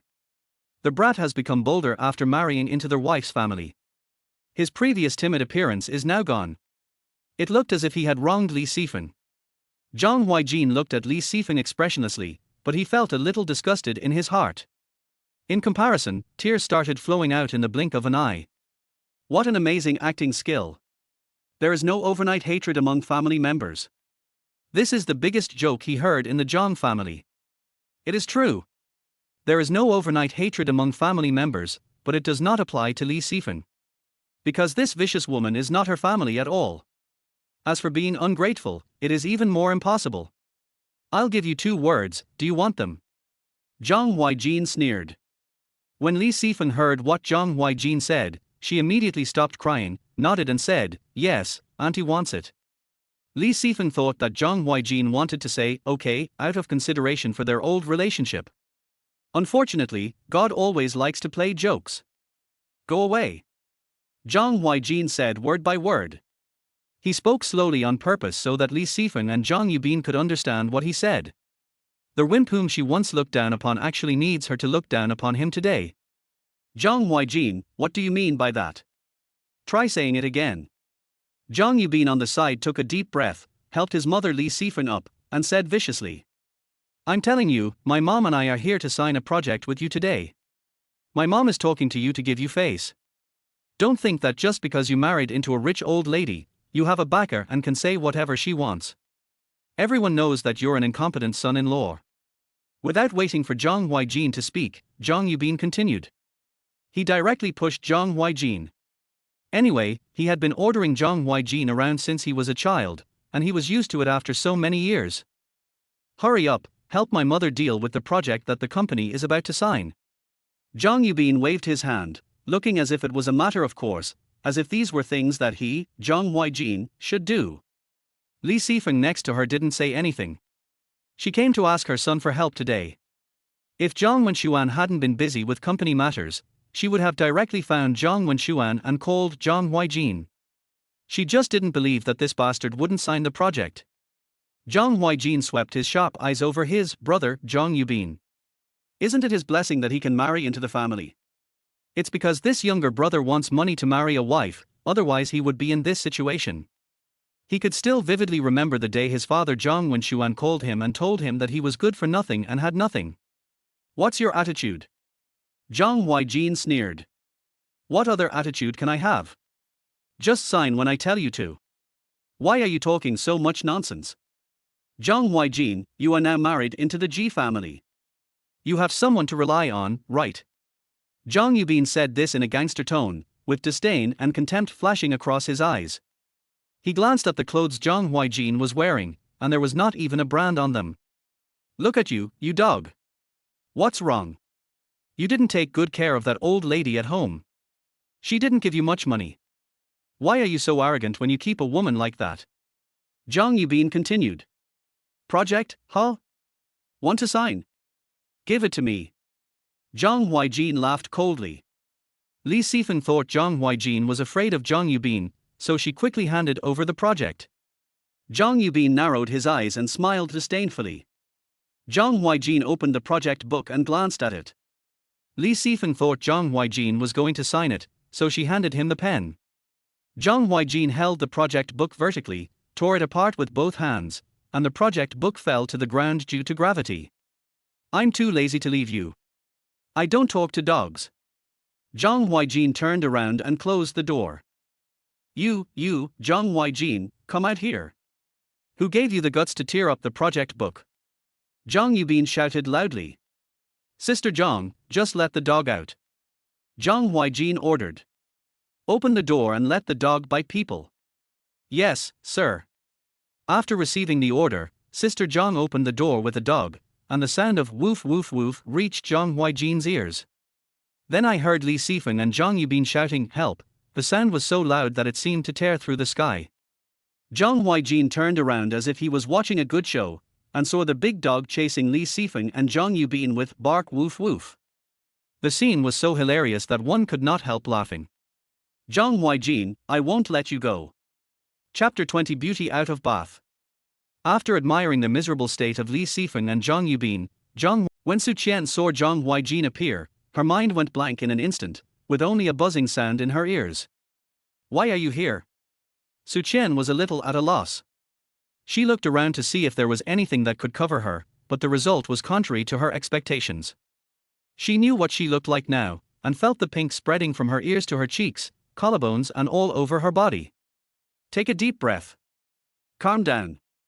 With this beautiful scene in his mind, Zhang Huaijin felt his heart and soul wandering, and even his breathing became heavier. I heard you screaming just now and thought something happened to you. Zhang Huaijin explained why he appeared. But think about the benefits of being here, it's not bad. Beauty comes out of the bath. So beautiful. My waist is sprained, and so is my foot. Su Qian said helplessly. Zhang Huaijin said nothing. The next second, he bent down and put one arm around her neck, and the other arm around her knees, and picked up Su Qian like a princess. The latter jumped into the air, startled, and a pair of slender white arms wrapped around Zhang Huaijin's neck. Zhang Huaijin walked out of the bathroom and gently placed Su Qian on the bed. Su Qian's heartbeat now felt abnormally fast, and she patted her heart in fear. Zhang Huaijin saw the two little white rabbits dancing wildly because of Su Qian's actions, with a boom sound. The big white bed and the half-naked beauty bring a hint of temptation that makes people unable to help but do something. Zhang Huaijin only felt a surge of blood and energy, and something gushed out from his nostrils. Zhang Huaijin, you have a nosebleed. Su Qian reminded him when she saw two bright red streams flowing out of Zhang Huaijin's nostrils. After saying this, Su Qian quickly took a tissue from the bedside table and wiped it for Zhang Huaijin. Are you okay? Su Qian carefully lifted his head, trying to stop the bleeding. After a long time, Zhang Huaijin's nosebleed finally stopped, and Su Qian breathed a sigh of relief. The fire was too strong, Zhang Huaijin explained. Do I have a good figure? Su Qian suddenly felt like teasing Zhang Huaijin. Not bad. Zhang Huaijin was worried that he would have a nosebleed again, so he hurriedly wrapped Su Qian's body with a thin quilt. Su Qian was stunned for a moment. Under the moonlight, she thought Zhang Huaijin was going to do something rogue, but she didn't expect him to be a man of principles. She smiled faintly. Did you sprain your legs and waist? Let me give you a massage. When Su Qian's mind was blank, Zhang Huaijin grabbed Su Qian's small feet, covered them with one hand, and painted her petal-like nails with bright red nail polish. Zhang Huaijin placed her feet on his thighs and massaged them with his head slightly lowered. His serious and rigorous eyes, as if he was doing some important experiment, stunned Su Qian. This has nothing to do with lust. She knew that her figure and beauty could drive many people crazy. Just like the way she looked now, if it were any other man, his eyes would have been filled with desire. But this man was different, he didn't. Suddenly, she felt like she was meeting Zhang Huaijin for the first time, but also like not. It seemed nice to be taken advantage of by this man. So amazing. Suddenly, Su Qian seemed to remember that her mother also liked massage. Su Qian guessed that Zhang Huaijin must be busy and tired every night. Zhang Huaijin's big palm pressed hard on the acupoints on the soles of her feet. Su Qian only felt that his power flowed from his big palm and gathered throughout her body. It's so comfortable. Su Qian leaned obediently on the bed. Just by massaging her feet, she felt comfortable all over. It's amazing. After a long time, Zhang Huaijin let go of her little feet and asked, "Are you feeling better now?" "Indeed," Su Qian said with a smile. Zhang Huaijin said, Of course, the actual operation these days, 5 or 6 hours a day, has no effect, which is what we should review. Lie on the bed with your back facing up, and I will massage your waist," Zhang Huaijin said seriously. Su Qian nodded and did as he said with great confidence. In the huge room, Su Qian appeared in front of Zhang Huaijin in this posture. Zhang Huaijin took a deep breath and put his arms around her waist. Zhang Huaijin tried hard to hypnotize himself that he was a masseur. Su Qian's waist was so soft and slender that it could not be grasped with one hand, so he wrapped it with his big hands. He searched for the correct acupuncture point and poured his endless energy into it, which transformed into streams of spiritual energy and entered Su Qian's body. Su Qian lay on the bed very satisfied. This massage technique was beyond her reach even by the best masseurs she had met before. "Zhang Huaijin, you have such good massage skills that you can open a shop. I will be your first customer." After Zhang Huaijin finished the massage, Su Qian stood up and felt much more comfortable all over. Her originally fair and tender skin was tinged with a layer of pink and covered with fragrant sweat. Zhang Huaijin only felt that the air smelled better because of Su Qian's fragrant sweat. "If you don't want to start a company in the future, you can consider opening a massage parlor and I will invest in you." Su Qian smiled and said to Zhang Huaijin, "Maybe there's a chance." Speaking of not starting a company, Zhang Huaijin paused. His original purpose was revenge, to retaliate against Li Sifan. If he wanted to open a massage parlor in the future, he would have to wait until all this was over before he would have the leisure to do so. The faint fragrance in the air challenged his forbearance. He was afraid that he would do something if he stayed any longer. Chapter 21 Stock Price Plunge. "I'm leaving first. You should take a shower and go to bed early," Zhang Huaijin said lightly. "I'll go first as a sign of respect. Of course, if you don't want me to leave, I can stay." Just as he stood up, Zhang Huaijin seemed to have thought of something, and said jokingly while turning sideways, "Go away." Hearing this, Su Qian's originally pink face became even redder. She picked up a pillow from the bedside and threw it directly at Zhang Huaijin. The latter squeezed lightly, and Su Qian's flying pillow fell into his hand. Har har har har. Zhang Huaijin had no intention of returning the pillow. Instead, he turned around and left, leaving a loud laughter lingering in the huge room. Having just given Su Qian a massage, Zhang Huaijin was also sweating all over. He returned to the room and took a shower, then fell asleep while resting his head on the pillow he had taken from Su Qian. That evening, Xiameng and Cheng Yi updated their Weibo at the same time. Not only that, Xiameng also asked her agent to release the video of the negotiation with Zhang Huaijin that afternoon.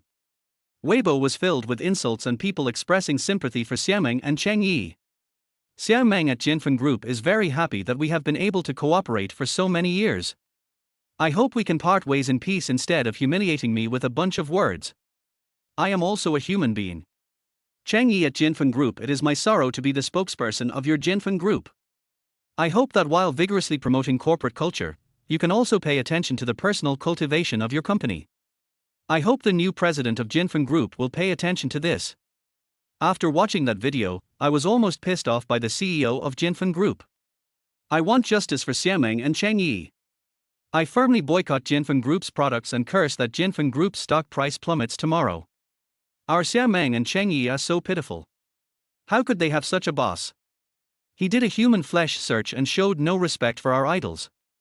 If I were them, I would spit salt water at this new CEO. He acts like a big shot and doesn't have the demeanor of a CEO at all. Oh my god, our baby Xiameng feels so wronged. I didn't expect that the Peak Group is so inhumane.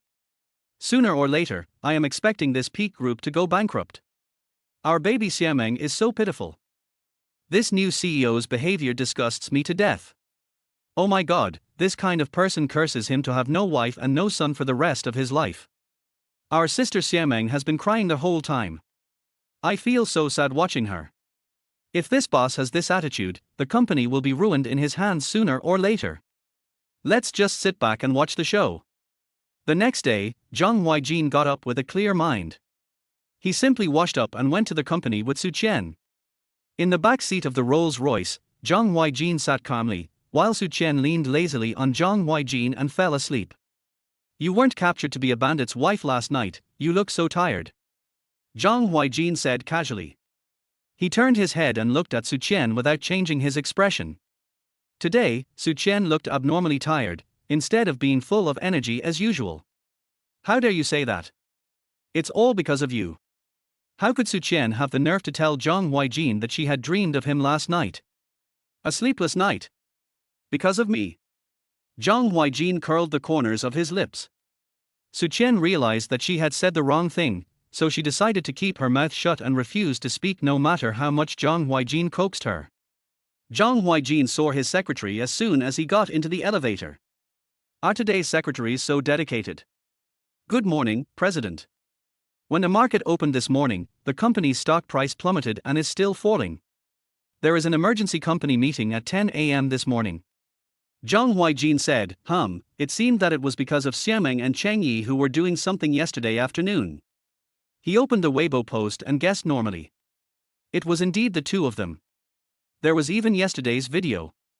The comment section was full of insults, and it even became a hot search today. That's all. Zhang Huaijin said casually. So what? Zhang Huaijin then said another sentence. President. The secretary murmured softly. This situation is no small matter. The stock price drop is very serious. How can their CEO stay so calm? If Zhang Huaijin knew what was going on in his secretary's mind, he would probably glance at her and say calmly, it won't matter until the sky falls. Okay, it's all right, now let's go to the meeting. Shareholders meeting. Zhang Huaijin opened the door and walked into the shareholders meeting room facing the light. He remembered that only a few people came to the last shareholders meeting, but he didn't expect that this time the 7 Dragon Balls would gather all the people. The shareholder who was subdued by Zhang Huaijin last time stood aside very obediently and said nothing. But a small shareholder who was not familiar with him said irritably, Mr. Zhang, have you read today's Weibo? Have you read the stock market situation?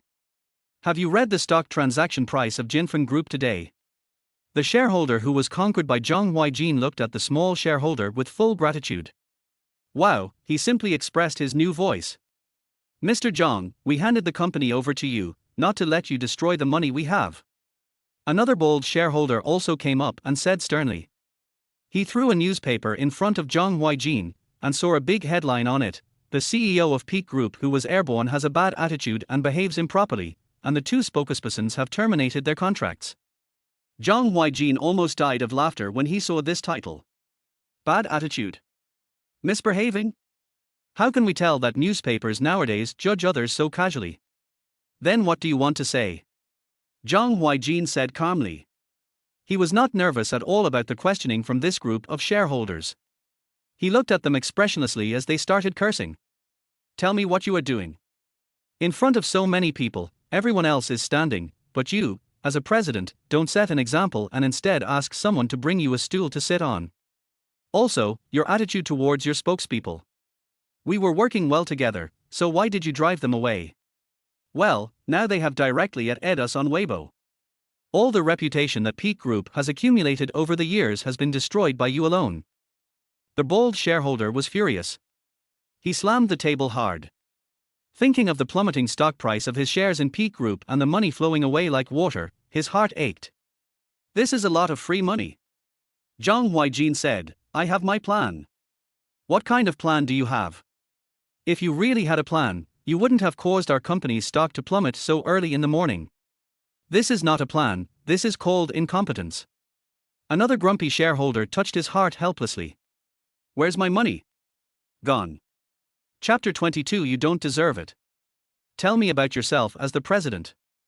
I heard that you eliminated our shareholder Li Hong on the first day and even had the security guards drag him out.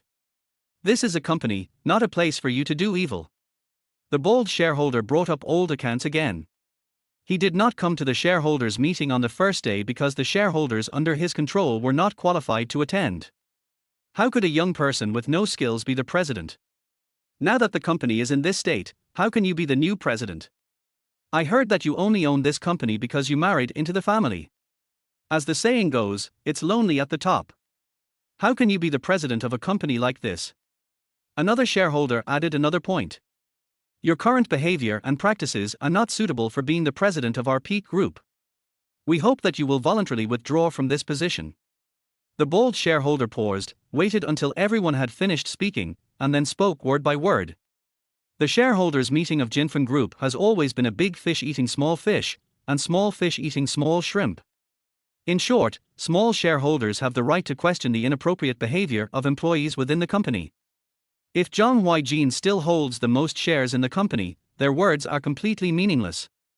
So they made this statement in the hope of using pressure to force Zhang Huaijin to voluntarily abdicate. The sound echoed throughout the conference room. Har har. Zhang Huaijin sneered twice. Since you are now a small shareholder of my Peak Group and I am now the controller of Peak Group, you should trust me in all my decisions. Also, what nonsense is written in this newspaper? Zhang Huaijin said sarcastically. Suddenly, Zhang Huaijin crumpled up the annoying newspaper on the table and threw it into the trash can very accurately. Mr. Zhang, if this continues, our money will all turn to ashes. You are the largest shareholder of Peak Group. How could you bear to see such a scene? An older shareholder sighed and spoke earnestly. Mr. Zhang, it is because we trust you that you are able to take on this position as president.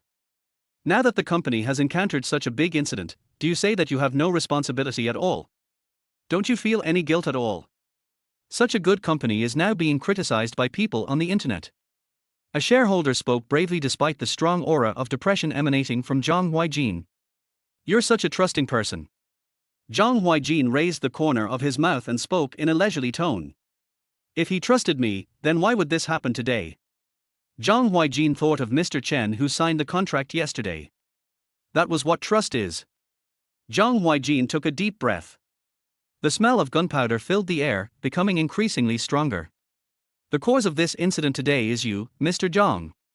The most urgent thing now is for you to voluntarily resign from the position of president and let the network and everyone know our determination. Voluntary abdication. Voluntary abdication. When one shareholder spoke out his thoughts, the others followed suit and expressed their views. The secretary next to him glanced at Zhang Huaijin, who had an expressionless face and deep eyes, and wondered what he was thinking at the moment. The secretary shuddered. He felt as if these shareholders were about to turn into jackals and bite their little white rabbit president. You dare to ask me to abdicate? Zhang Huaijin said coldly after a long time. The cold tone left no room for doubt. This is the truth, but it makes these shareholders angry. You are not worthy of being the president of Peak Group. The bold shareholder said loudly without caring about his dignity. So what? I'm here now and I'm the rule. Zhang Huaijin's face was stern, as if nothing in this world was worthy of his attention. As long as he is the president and the largest shareholder, what these people say is like that of ants and not worth taking seriously. If that's the case, why bother? You. Everyone did not expect Zhang Huaijin to be so arrogant and did not even take them, the shareholders, seriously. Mr. Zhang, you have such a big tone. In the end, all the words that he wanted to use to severely criticize Zhang Huaijin turned into sighs in his throat. The bold shareholder had no choice but to call Gu, the previous president of Jinfen Group, to tell him about the situation. Thinking of this, he quietly walked out of the meeting room and went to the bathroom to make a call. Boss G, you need to help us small shareholders. The bold shareholder complained bitterly. What? Gu was shocked that someone from Peak Group would call her. The bold shareholder told Gu the whole story and even added fuel to the fire. But Gu smiled faintly after hearing this and said, the current CEO of Peak Group is Zhang Huaijin. He can do whatever he wants.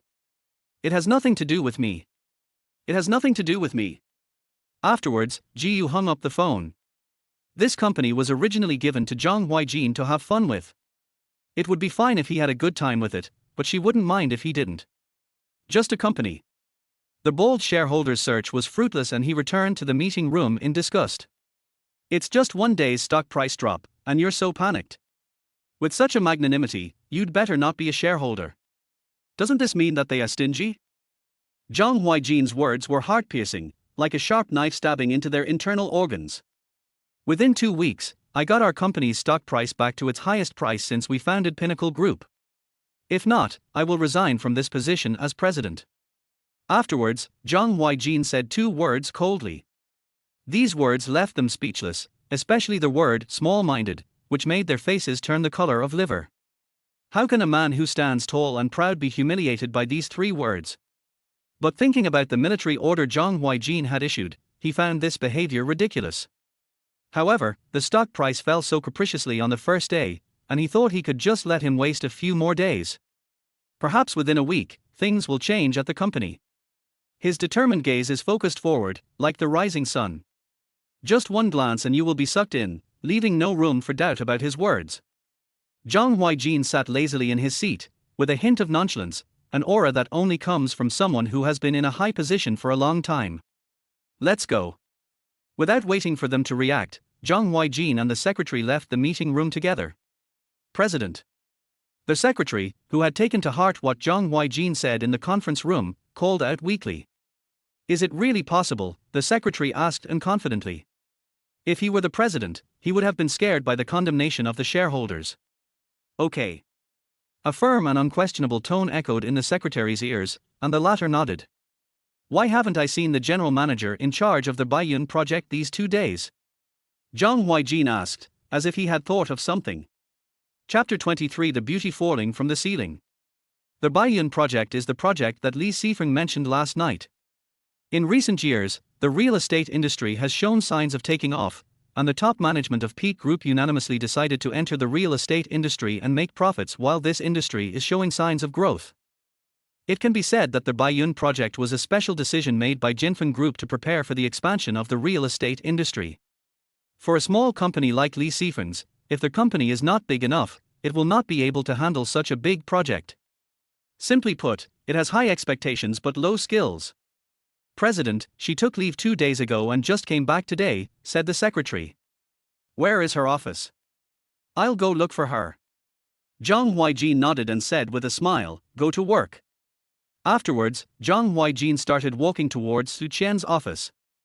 Zhang Huaijin walked to the general manager's office and found the door was tightly closed, so he pushed it open and walked in.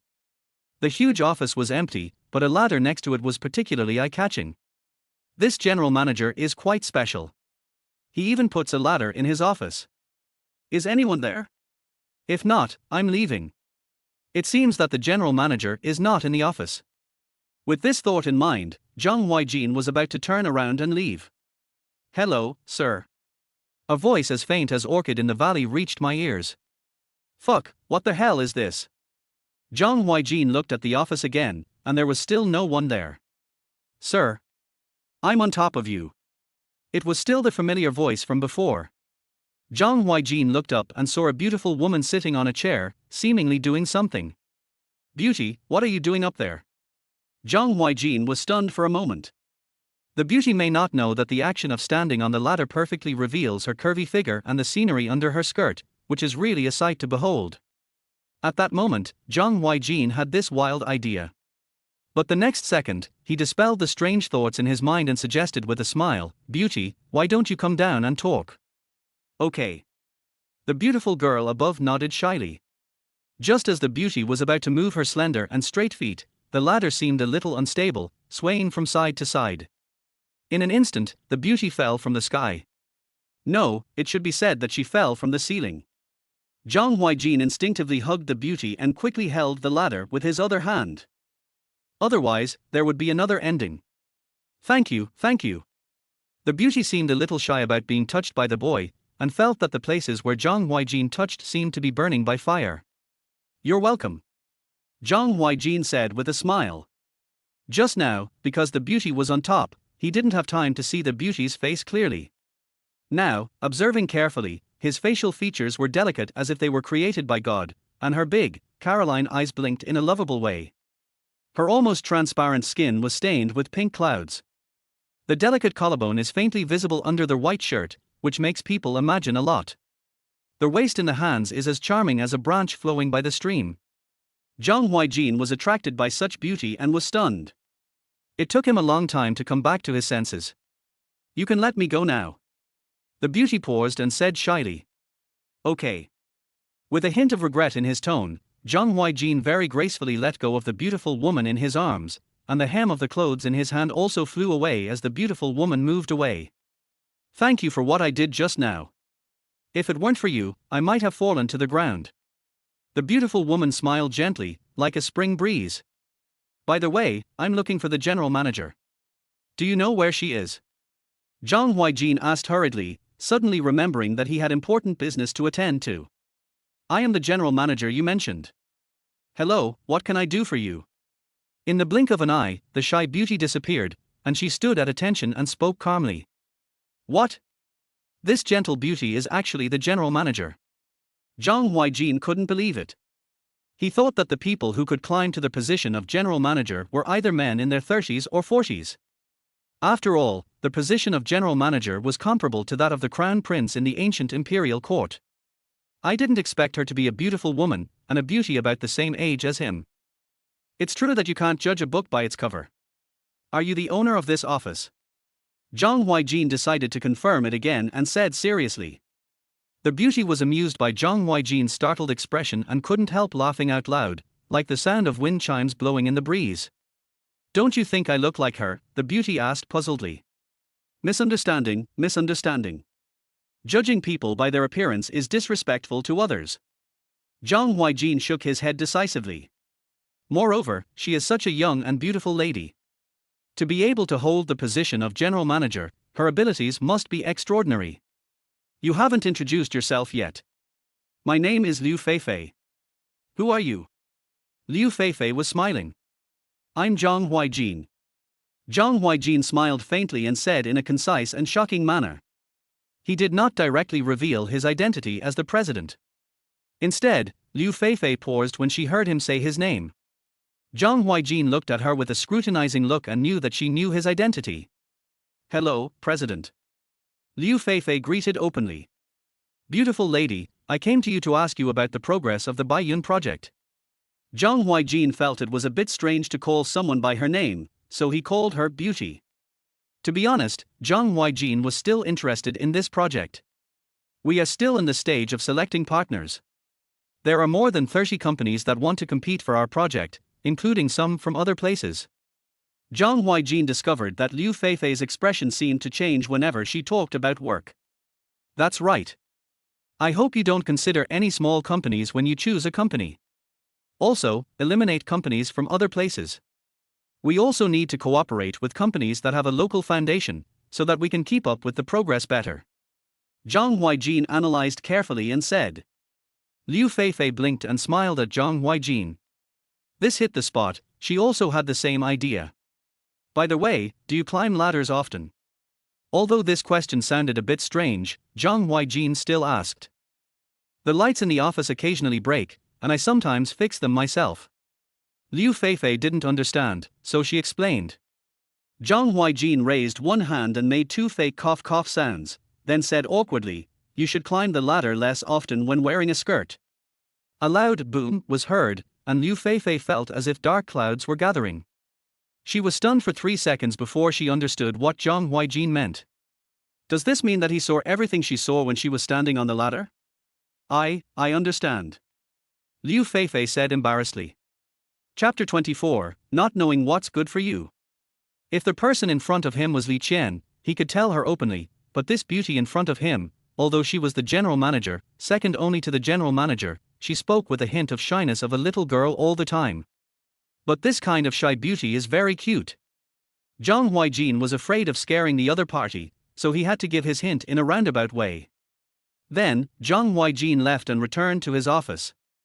As soon as he returned to the office, Zhang Huaijin received a call. He looked at the documents in his hand and habitually turned on the loudspeaker and placed it on the desk. Unexpectedly, the number calling from the other end of the phone was an unfamiliar number, but their voice was a familiar, sweet and pleasant voice. Brother Huaijin, why didn't you call me? Did you forget about me when I went abroad? Who are you? Zhang Huaijin asked, not reacting for a moment. Brother Huaijin, you don't love me anymore, and now you have even forgotten my voice. The person over there let out an R and said in a delicate voice. 1111. Zhang Huaijin was so scared that all the documents flew out before he reacted. Zhang Huaijin was so scared that he sweated. This girl's personality hasn't changed after all these years. I haven't forgotten you. It's just that I've been busy lately, Zhang Huaijin explained.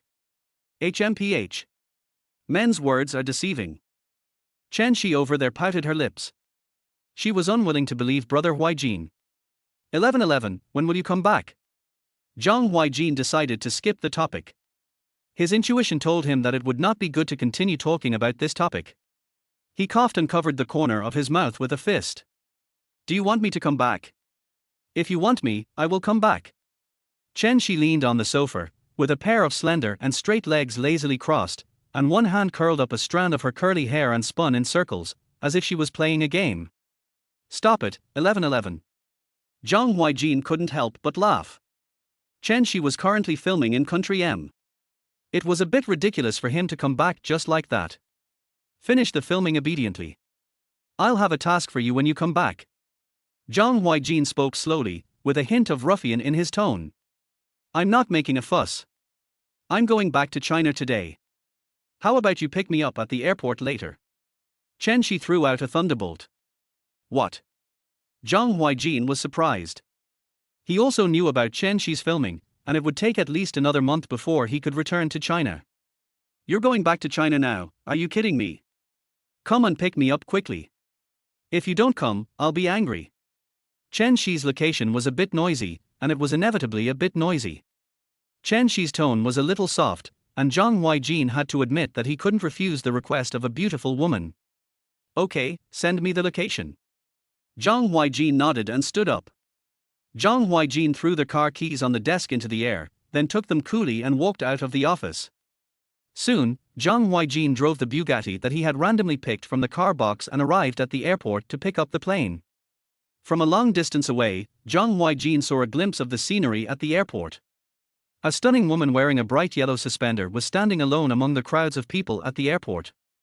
Zhang Huaijin curled his lips and smiled, and the woman turned her head and looked at Zhang Huaijin. Brother Huaijin, you're finally here. When the woman saw Zhang Huaijin, she didn't even care about the two huge suitcases beside her and rushed directly into Zhang Huaijin's arms. I just felt myself being wrapped in something soft, and the little girl had already fallen into my arms. You are still so carefree after all these years. Zhang Huaijin put his arms around the other's waist and said with a smile. He pinched the woman's face with one hand. The little girl buried in Zhang Huaijin's chest raised her head to reveal a delicate and beautiful little face, her pink lips pouted in dissatisfaction.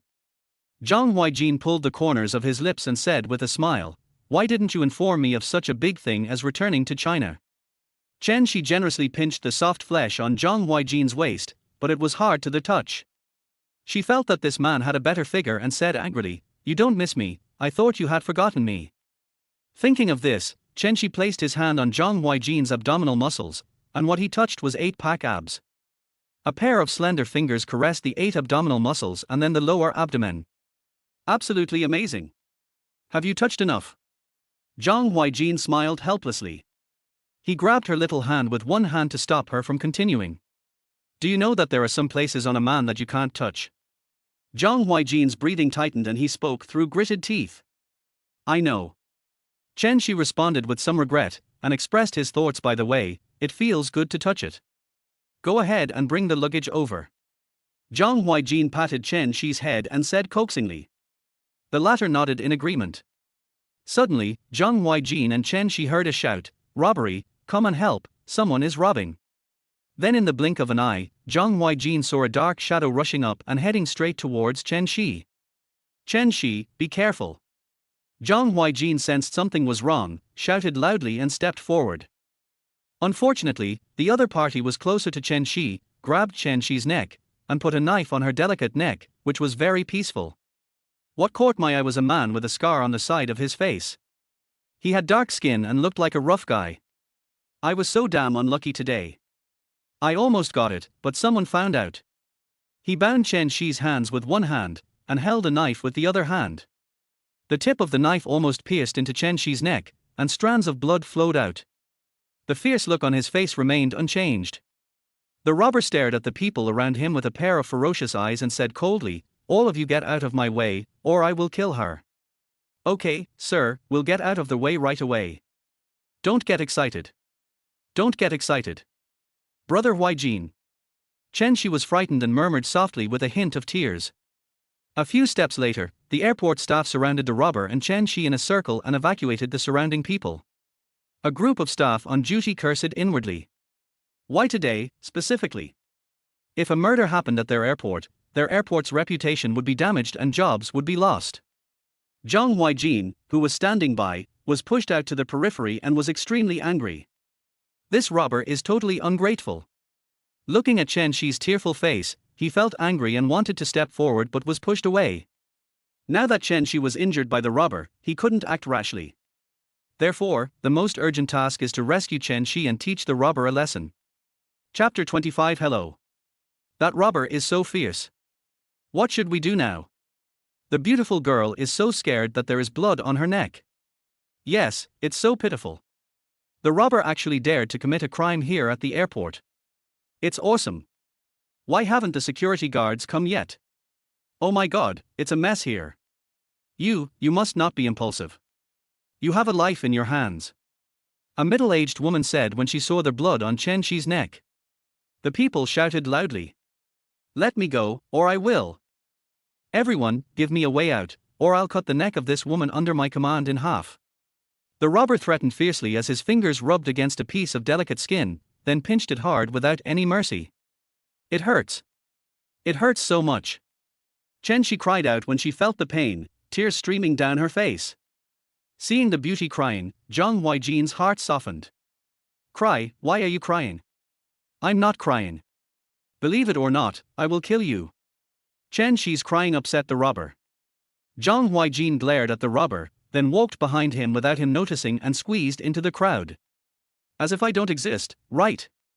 How dare you threaten Chen Shi? Slowly, Zhang Huaijin came behind the robber. He approached the robber silently. The people in front were frightened by Zhang Huaijin's bold action.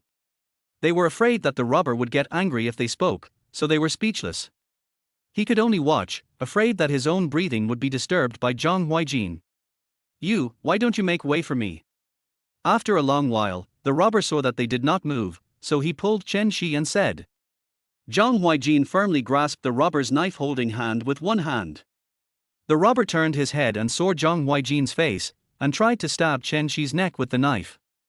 But how could Zhang Huaijin let him have his wish? He pulled Chen Shi with one hand, and the beauty entered his arms. With his other hand, he poured in explosive power, directly breaking the robber's hand.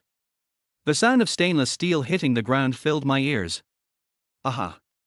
The sound of a pig being slaughtered was heard. You fucking bastard! The robber bit his lower lip, trying to break free from Zhang Huaijin.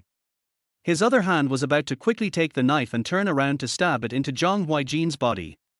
When the decision was made, everyone was shocked. Zhang Huaijin moved as fast as flowing water. The knife stabbed into Zhang Huaijin's body at lightning speed and he kicked the robber away. Next. Zhang Huaijin shouted, handing Chen Shi in his arms to the staff. Then, Zhang Huaijin walked up to the robber with bloodshot eyes.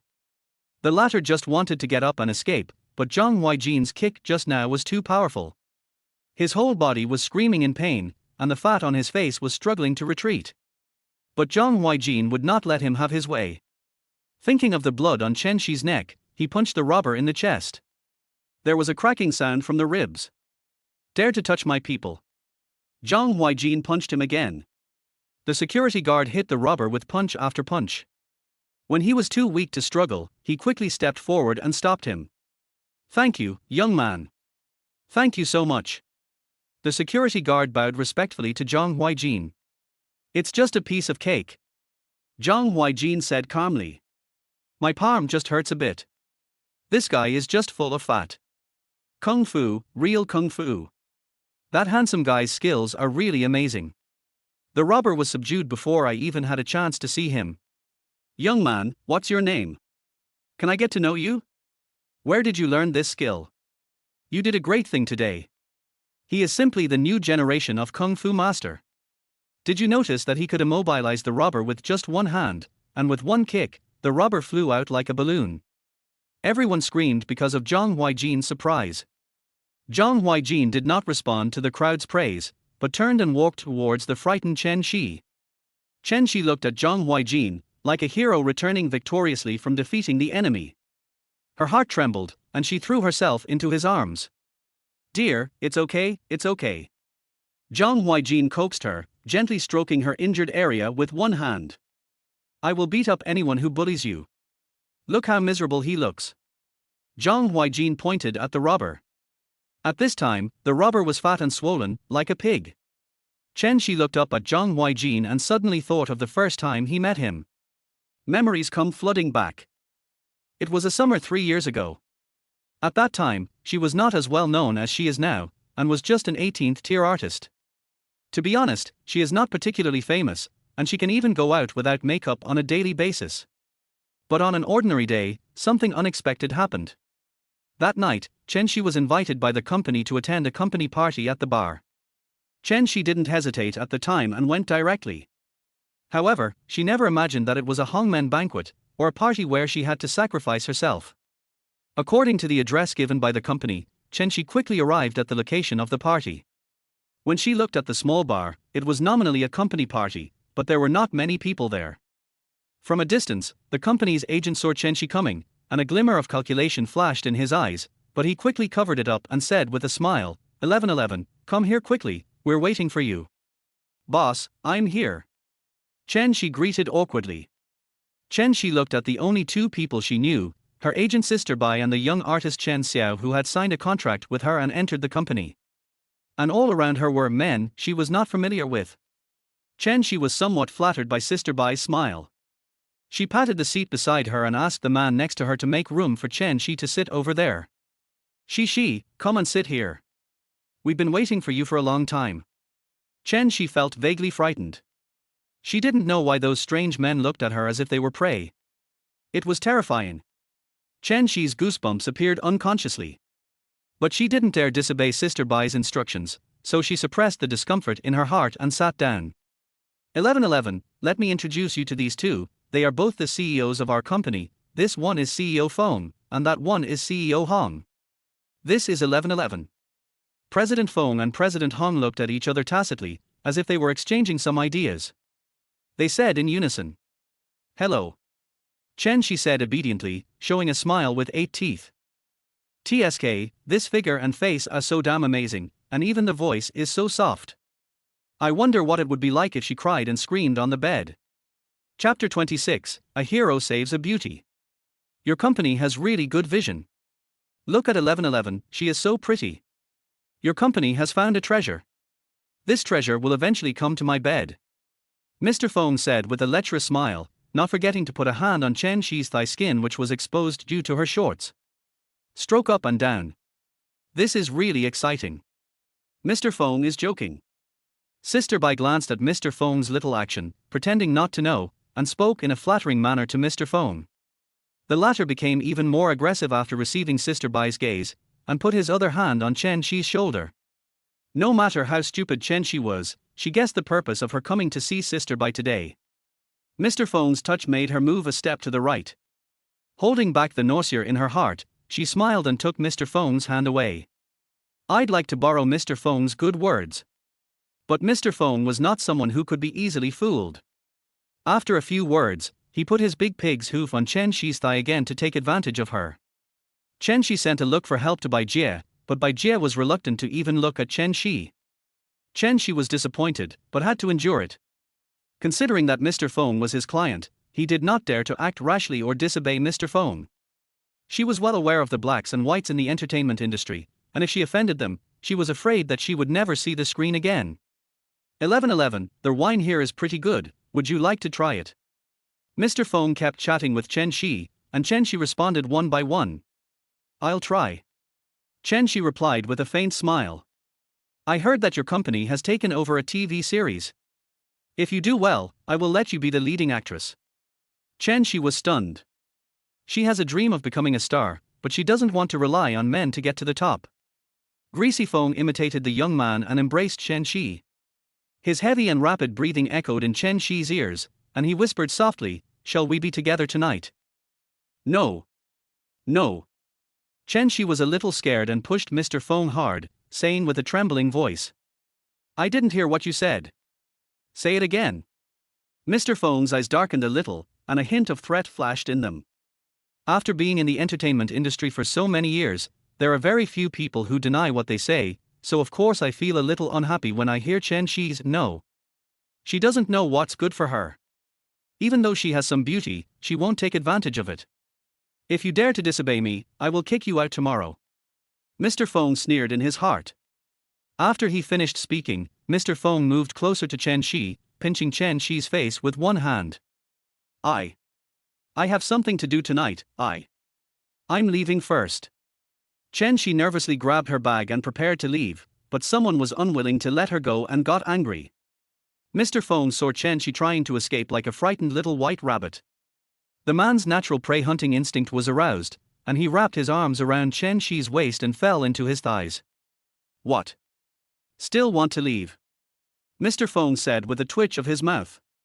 The other meaning in those words is that if you dare to leave, I will make you lose your job. Boss Feng, please let me go. Chen Shi pushed Boss Feng away. 1111, this is where you're wrong. Mr. Feng gives you face, so you shouldn't be so shameless. Sister Bai received Mr. Feng's gaze, gave him a flattering smile, and then threatened Chen Shi with words. She glared at Chen Shi, and Chen Shi certainly understood what Sister Bai meant. I have something else to do at home, so I'd better go back first. Sister Bai, Sister Feng, I'm leaving first. Chen Shi paused, and pushed away Mr. Feng's hand, as if there was a flood or a beast chasing him from behind.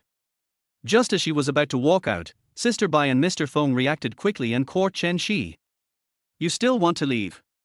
No matter what, you have to stay with me tonight and make me happy. Mr. Feng said fiercely. Let me go, help. Chen Shi struggled desperately. She wanted to break free from Mr. Feng and Sister Bai's restraints, but there was a huge disparity in strength between her and the other party, so she could only shout loudly. Help, can you please help me? Chen Shi cried loudly. However, the other people in the bar had long been accustomed to this kind of thing happening. They listened to Chen Shi's shouting as if it was normal, and turned their heads indifferently to chat and laugh with others. Mr. Feng cast a lecherous gaze on Chen Shi and said lecherously, Har ha har ha, do you think they will help you? Most people here are here to pick up corpses and take them home. Sister Bai, go back with peace of mind. I'll take her away. Mr. Feng instructed Sister Bai. Let's go. Then, Mr. Feng half dragged and half pulled Chen Shi out of the bar without considering Chen Shi's opinion. Can anyone help me? Help me, he forced me. Can anyone help me please?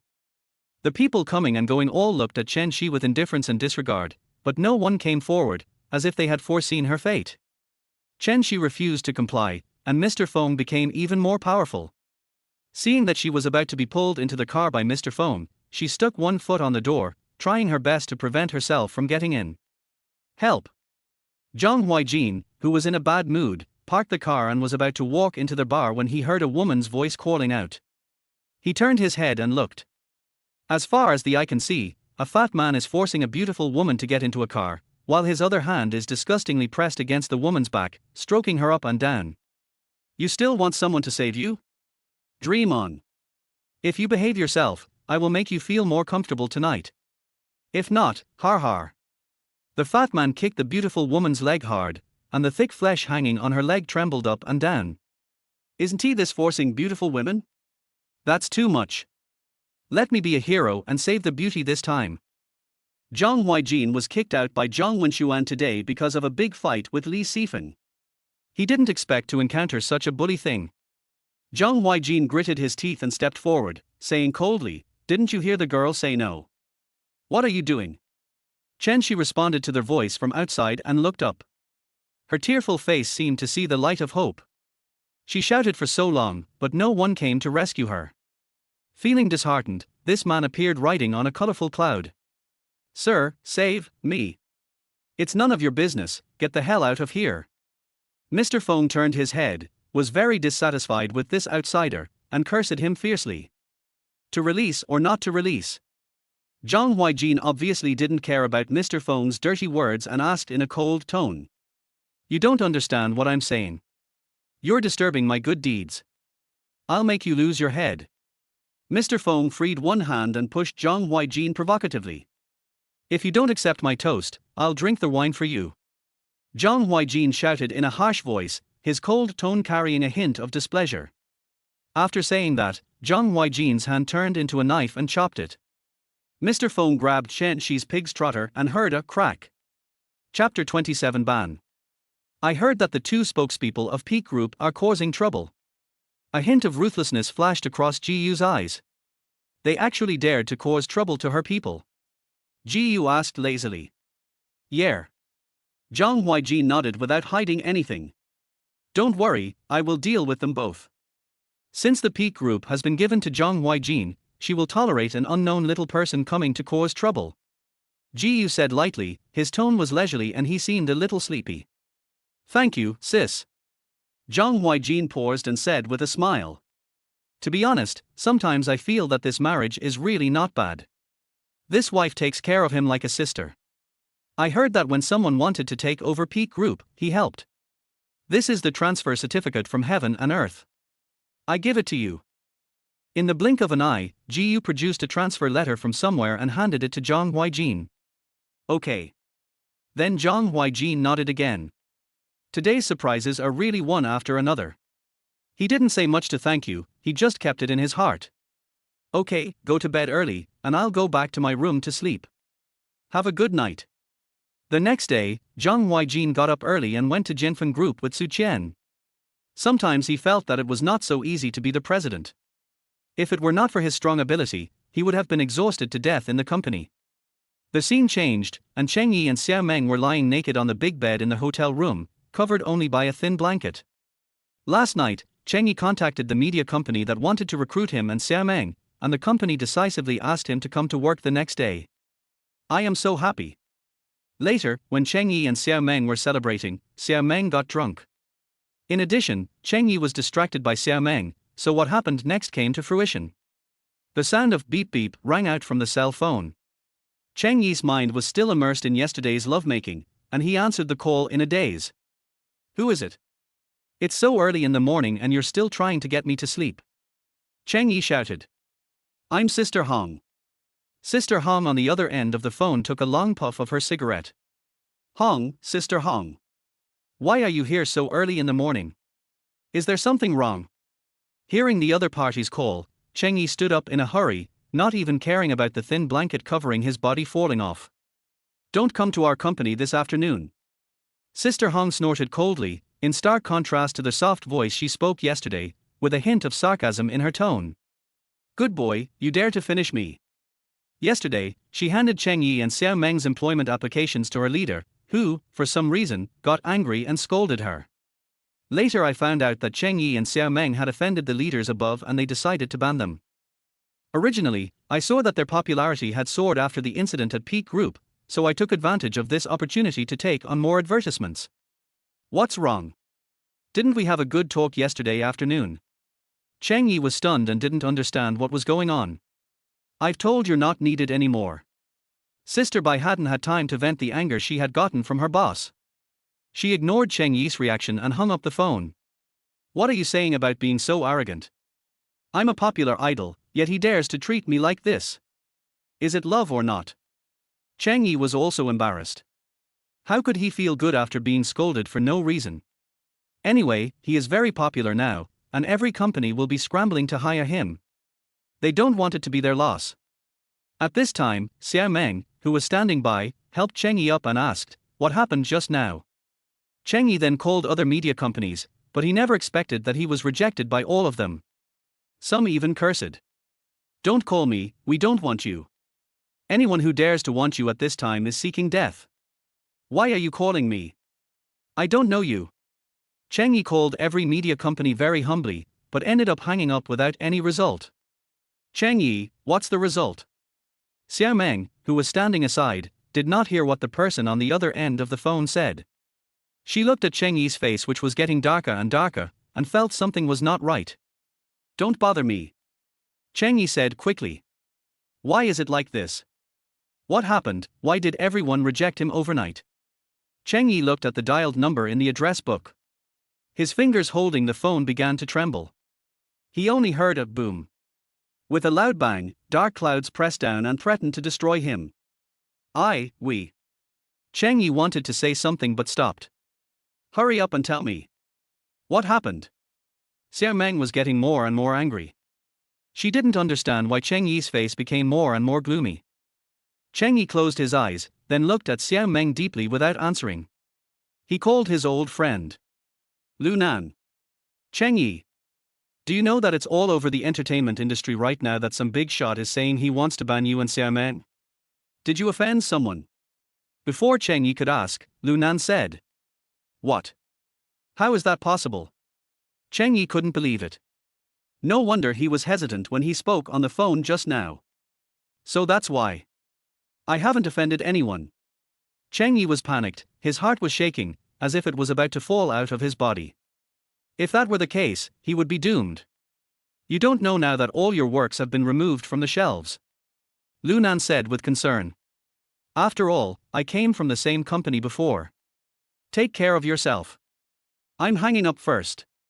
Then, Cheng Yi heard someone calling Lu Nan on the other end of the phone, and the line went offline. The phone fell from Cheng Yi's hand, and Cheng Yi looked ahead with cloudy eyes, as if he had lost his mind. He just kept mumbling, someone wants to ban me, we have finished, all finished. Ban. What? How could this be? Lu Nan said we offended someone. Big shot. How could people like them possibly come into contact with important people? It would be great if they could even see them. Suddenly, Cheng Yi thought about what happened at the Peak Group. Was it because of Zhang Huaijin, the president of the Peak Group? No wonder he let them go so arrogantly at the beginning. It turned out that he had this trick up his sleeve to block them. If Zhang Huaijin had such great strength, why didn't he say it earlier? If he had said it earlier, how would he and Xiao Meng dare to cause trouble in the company? He thought he was just a useless CEO with no power. I didn't expect that. God wants to kill me. If this were to happen, then all the efforts of the past decade would be reduced to ashes. Thinking of this, Cheng Yi looked around and saw nothing but black, and then he passed out.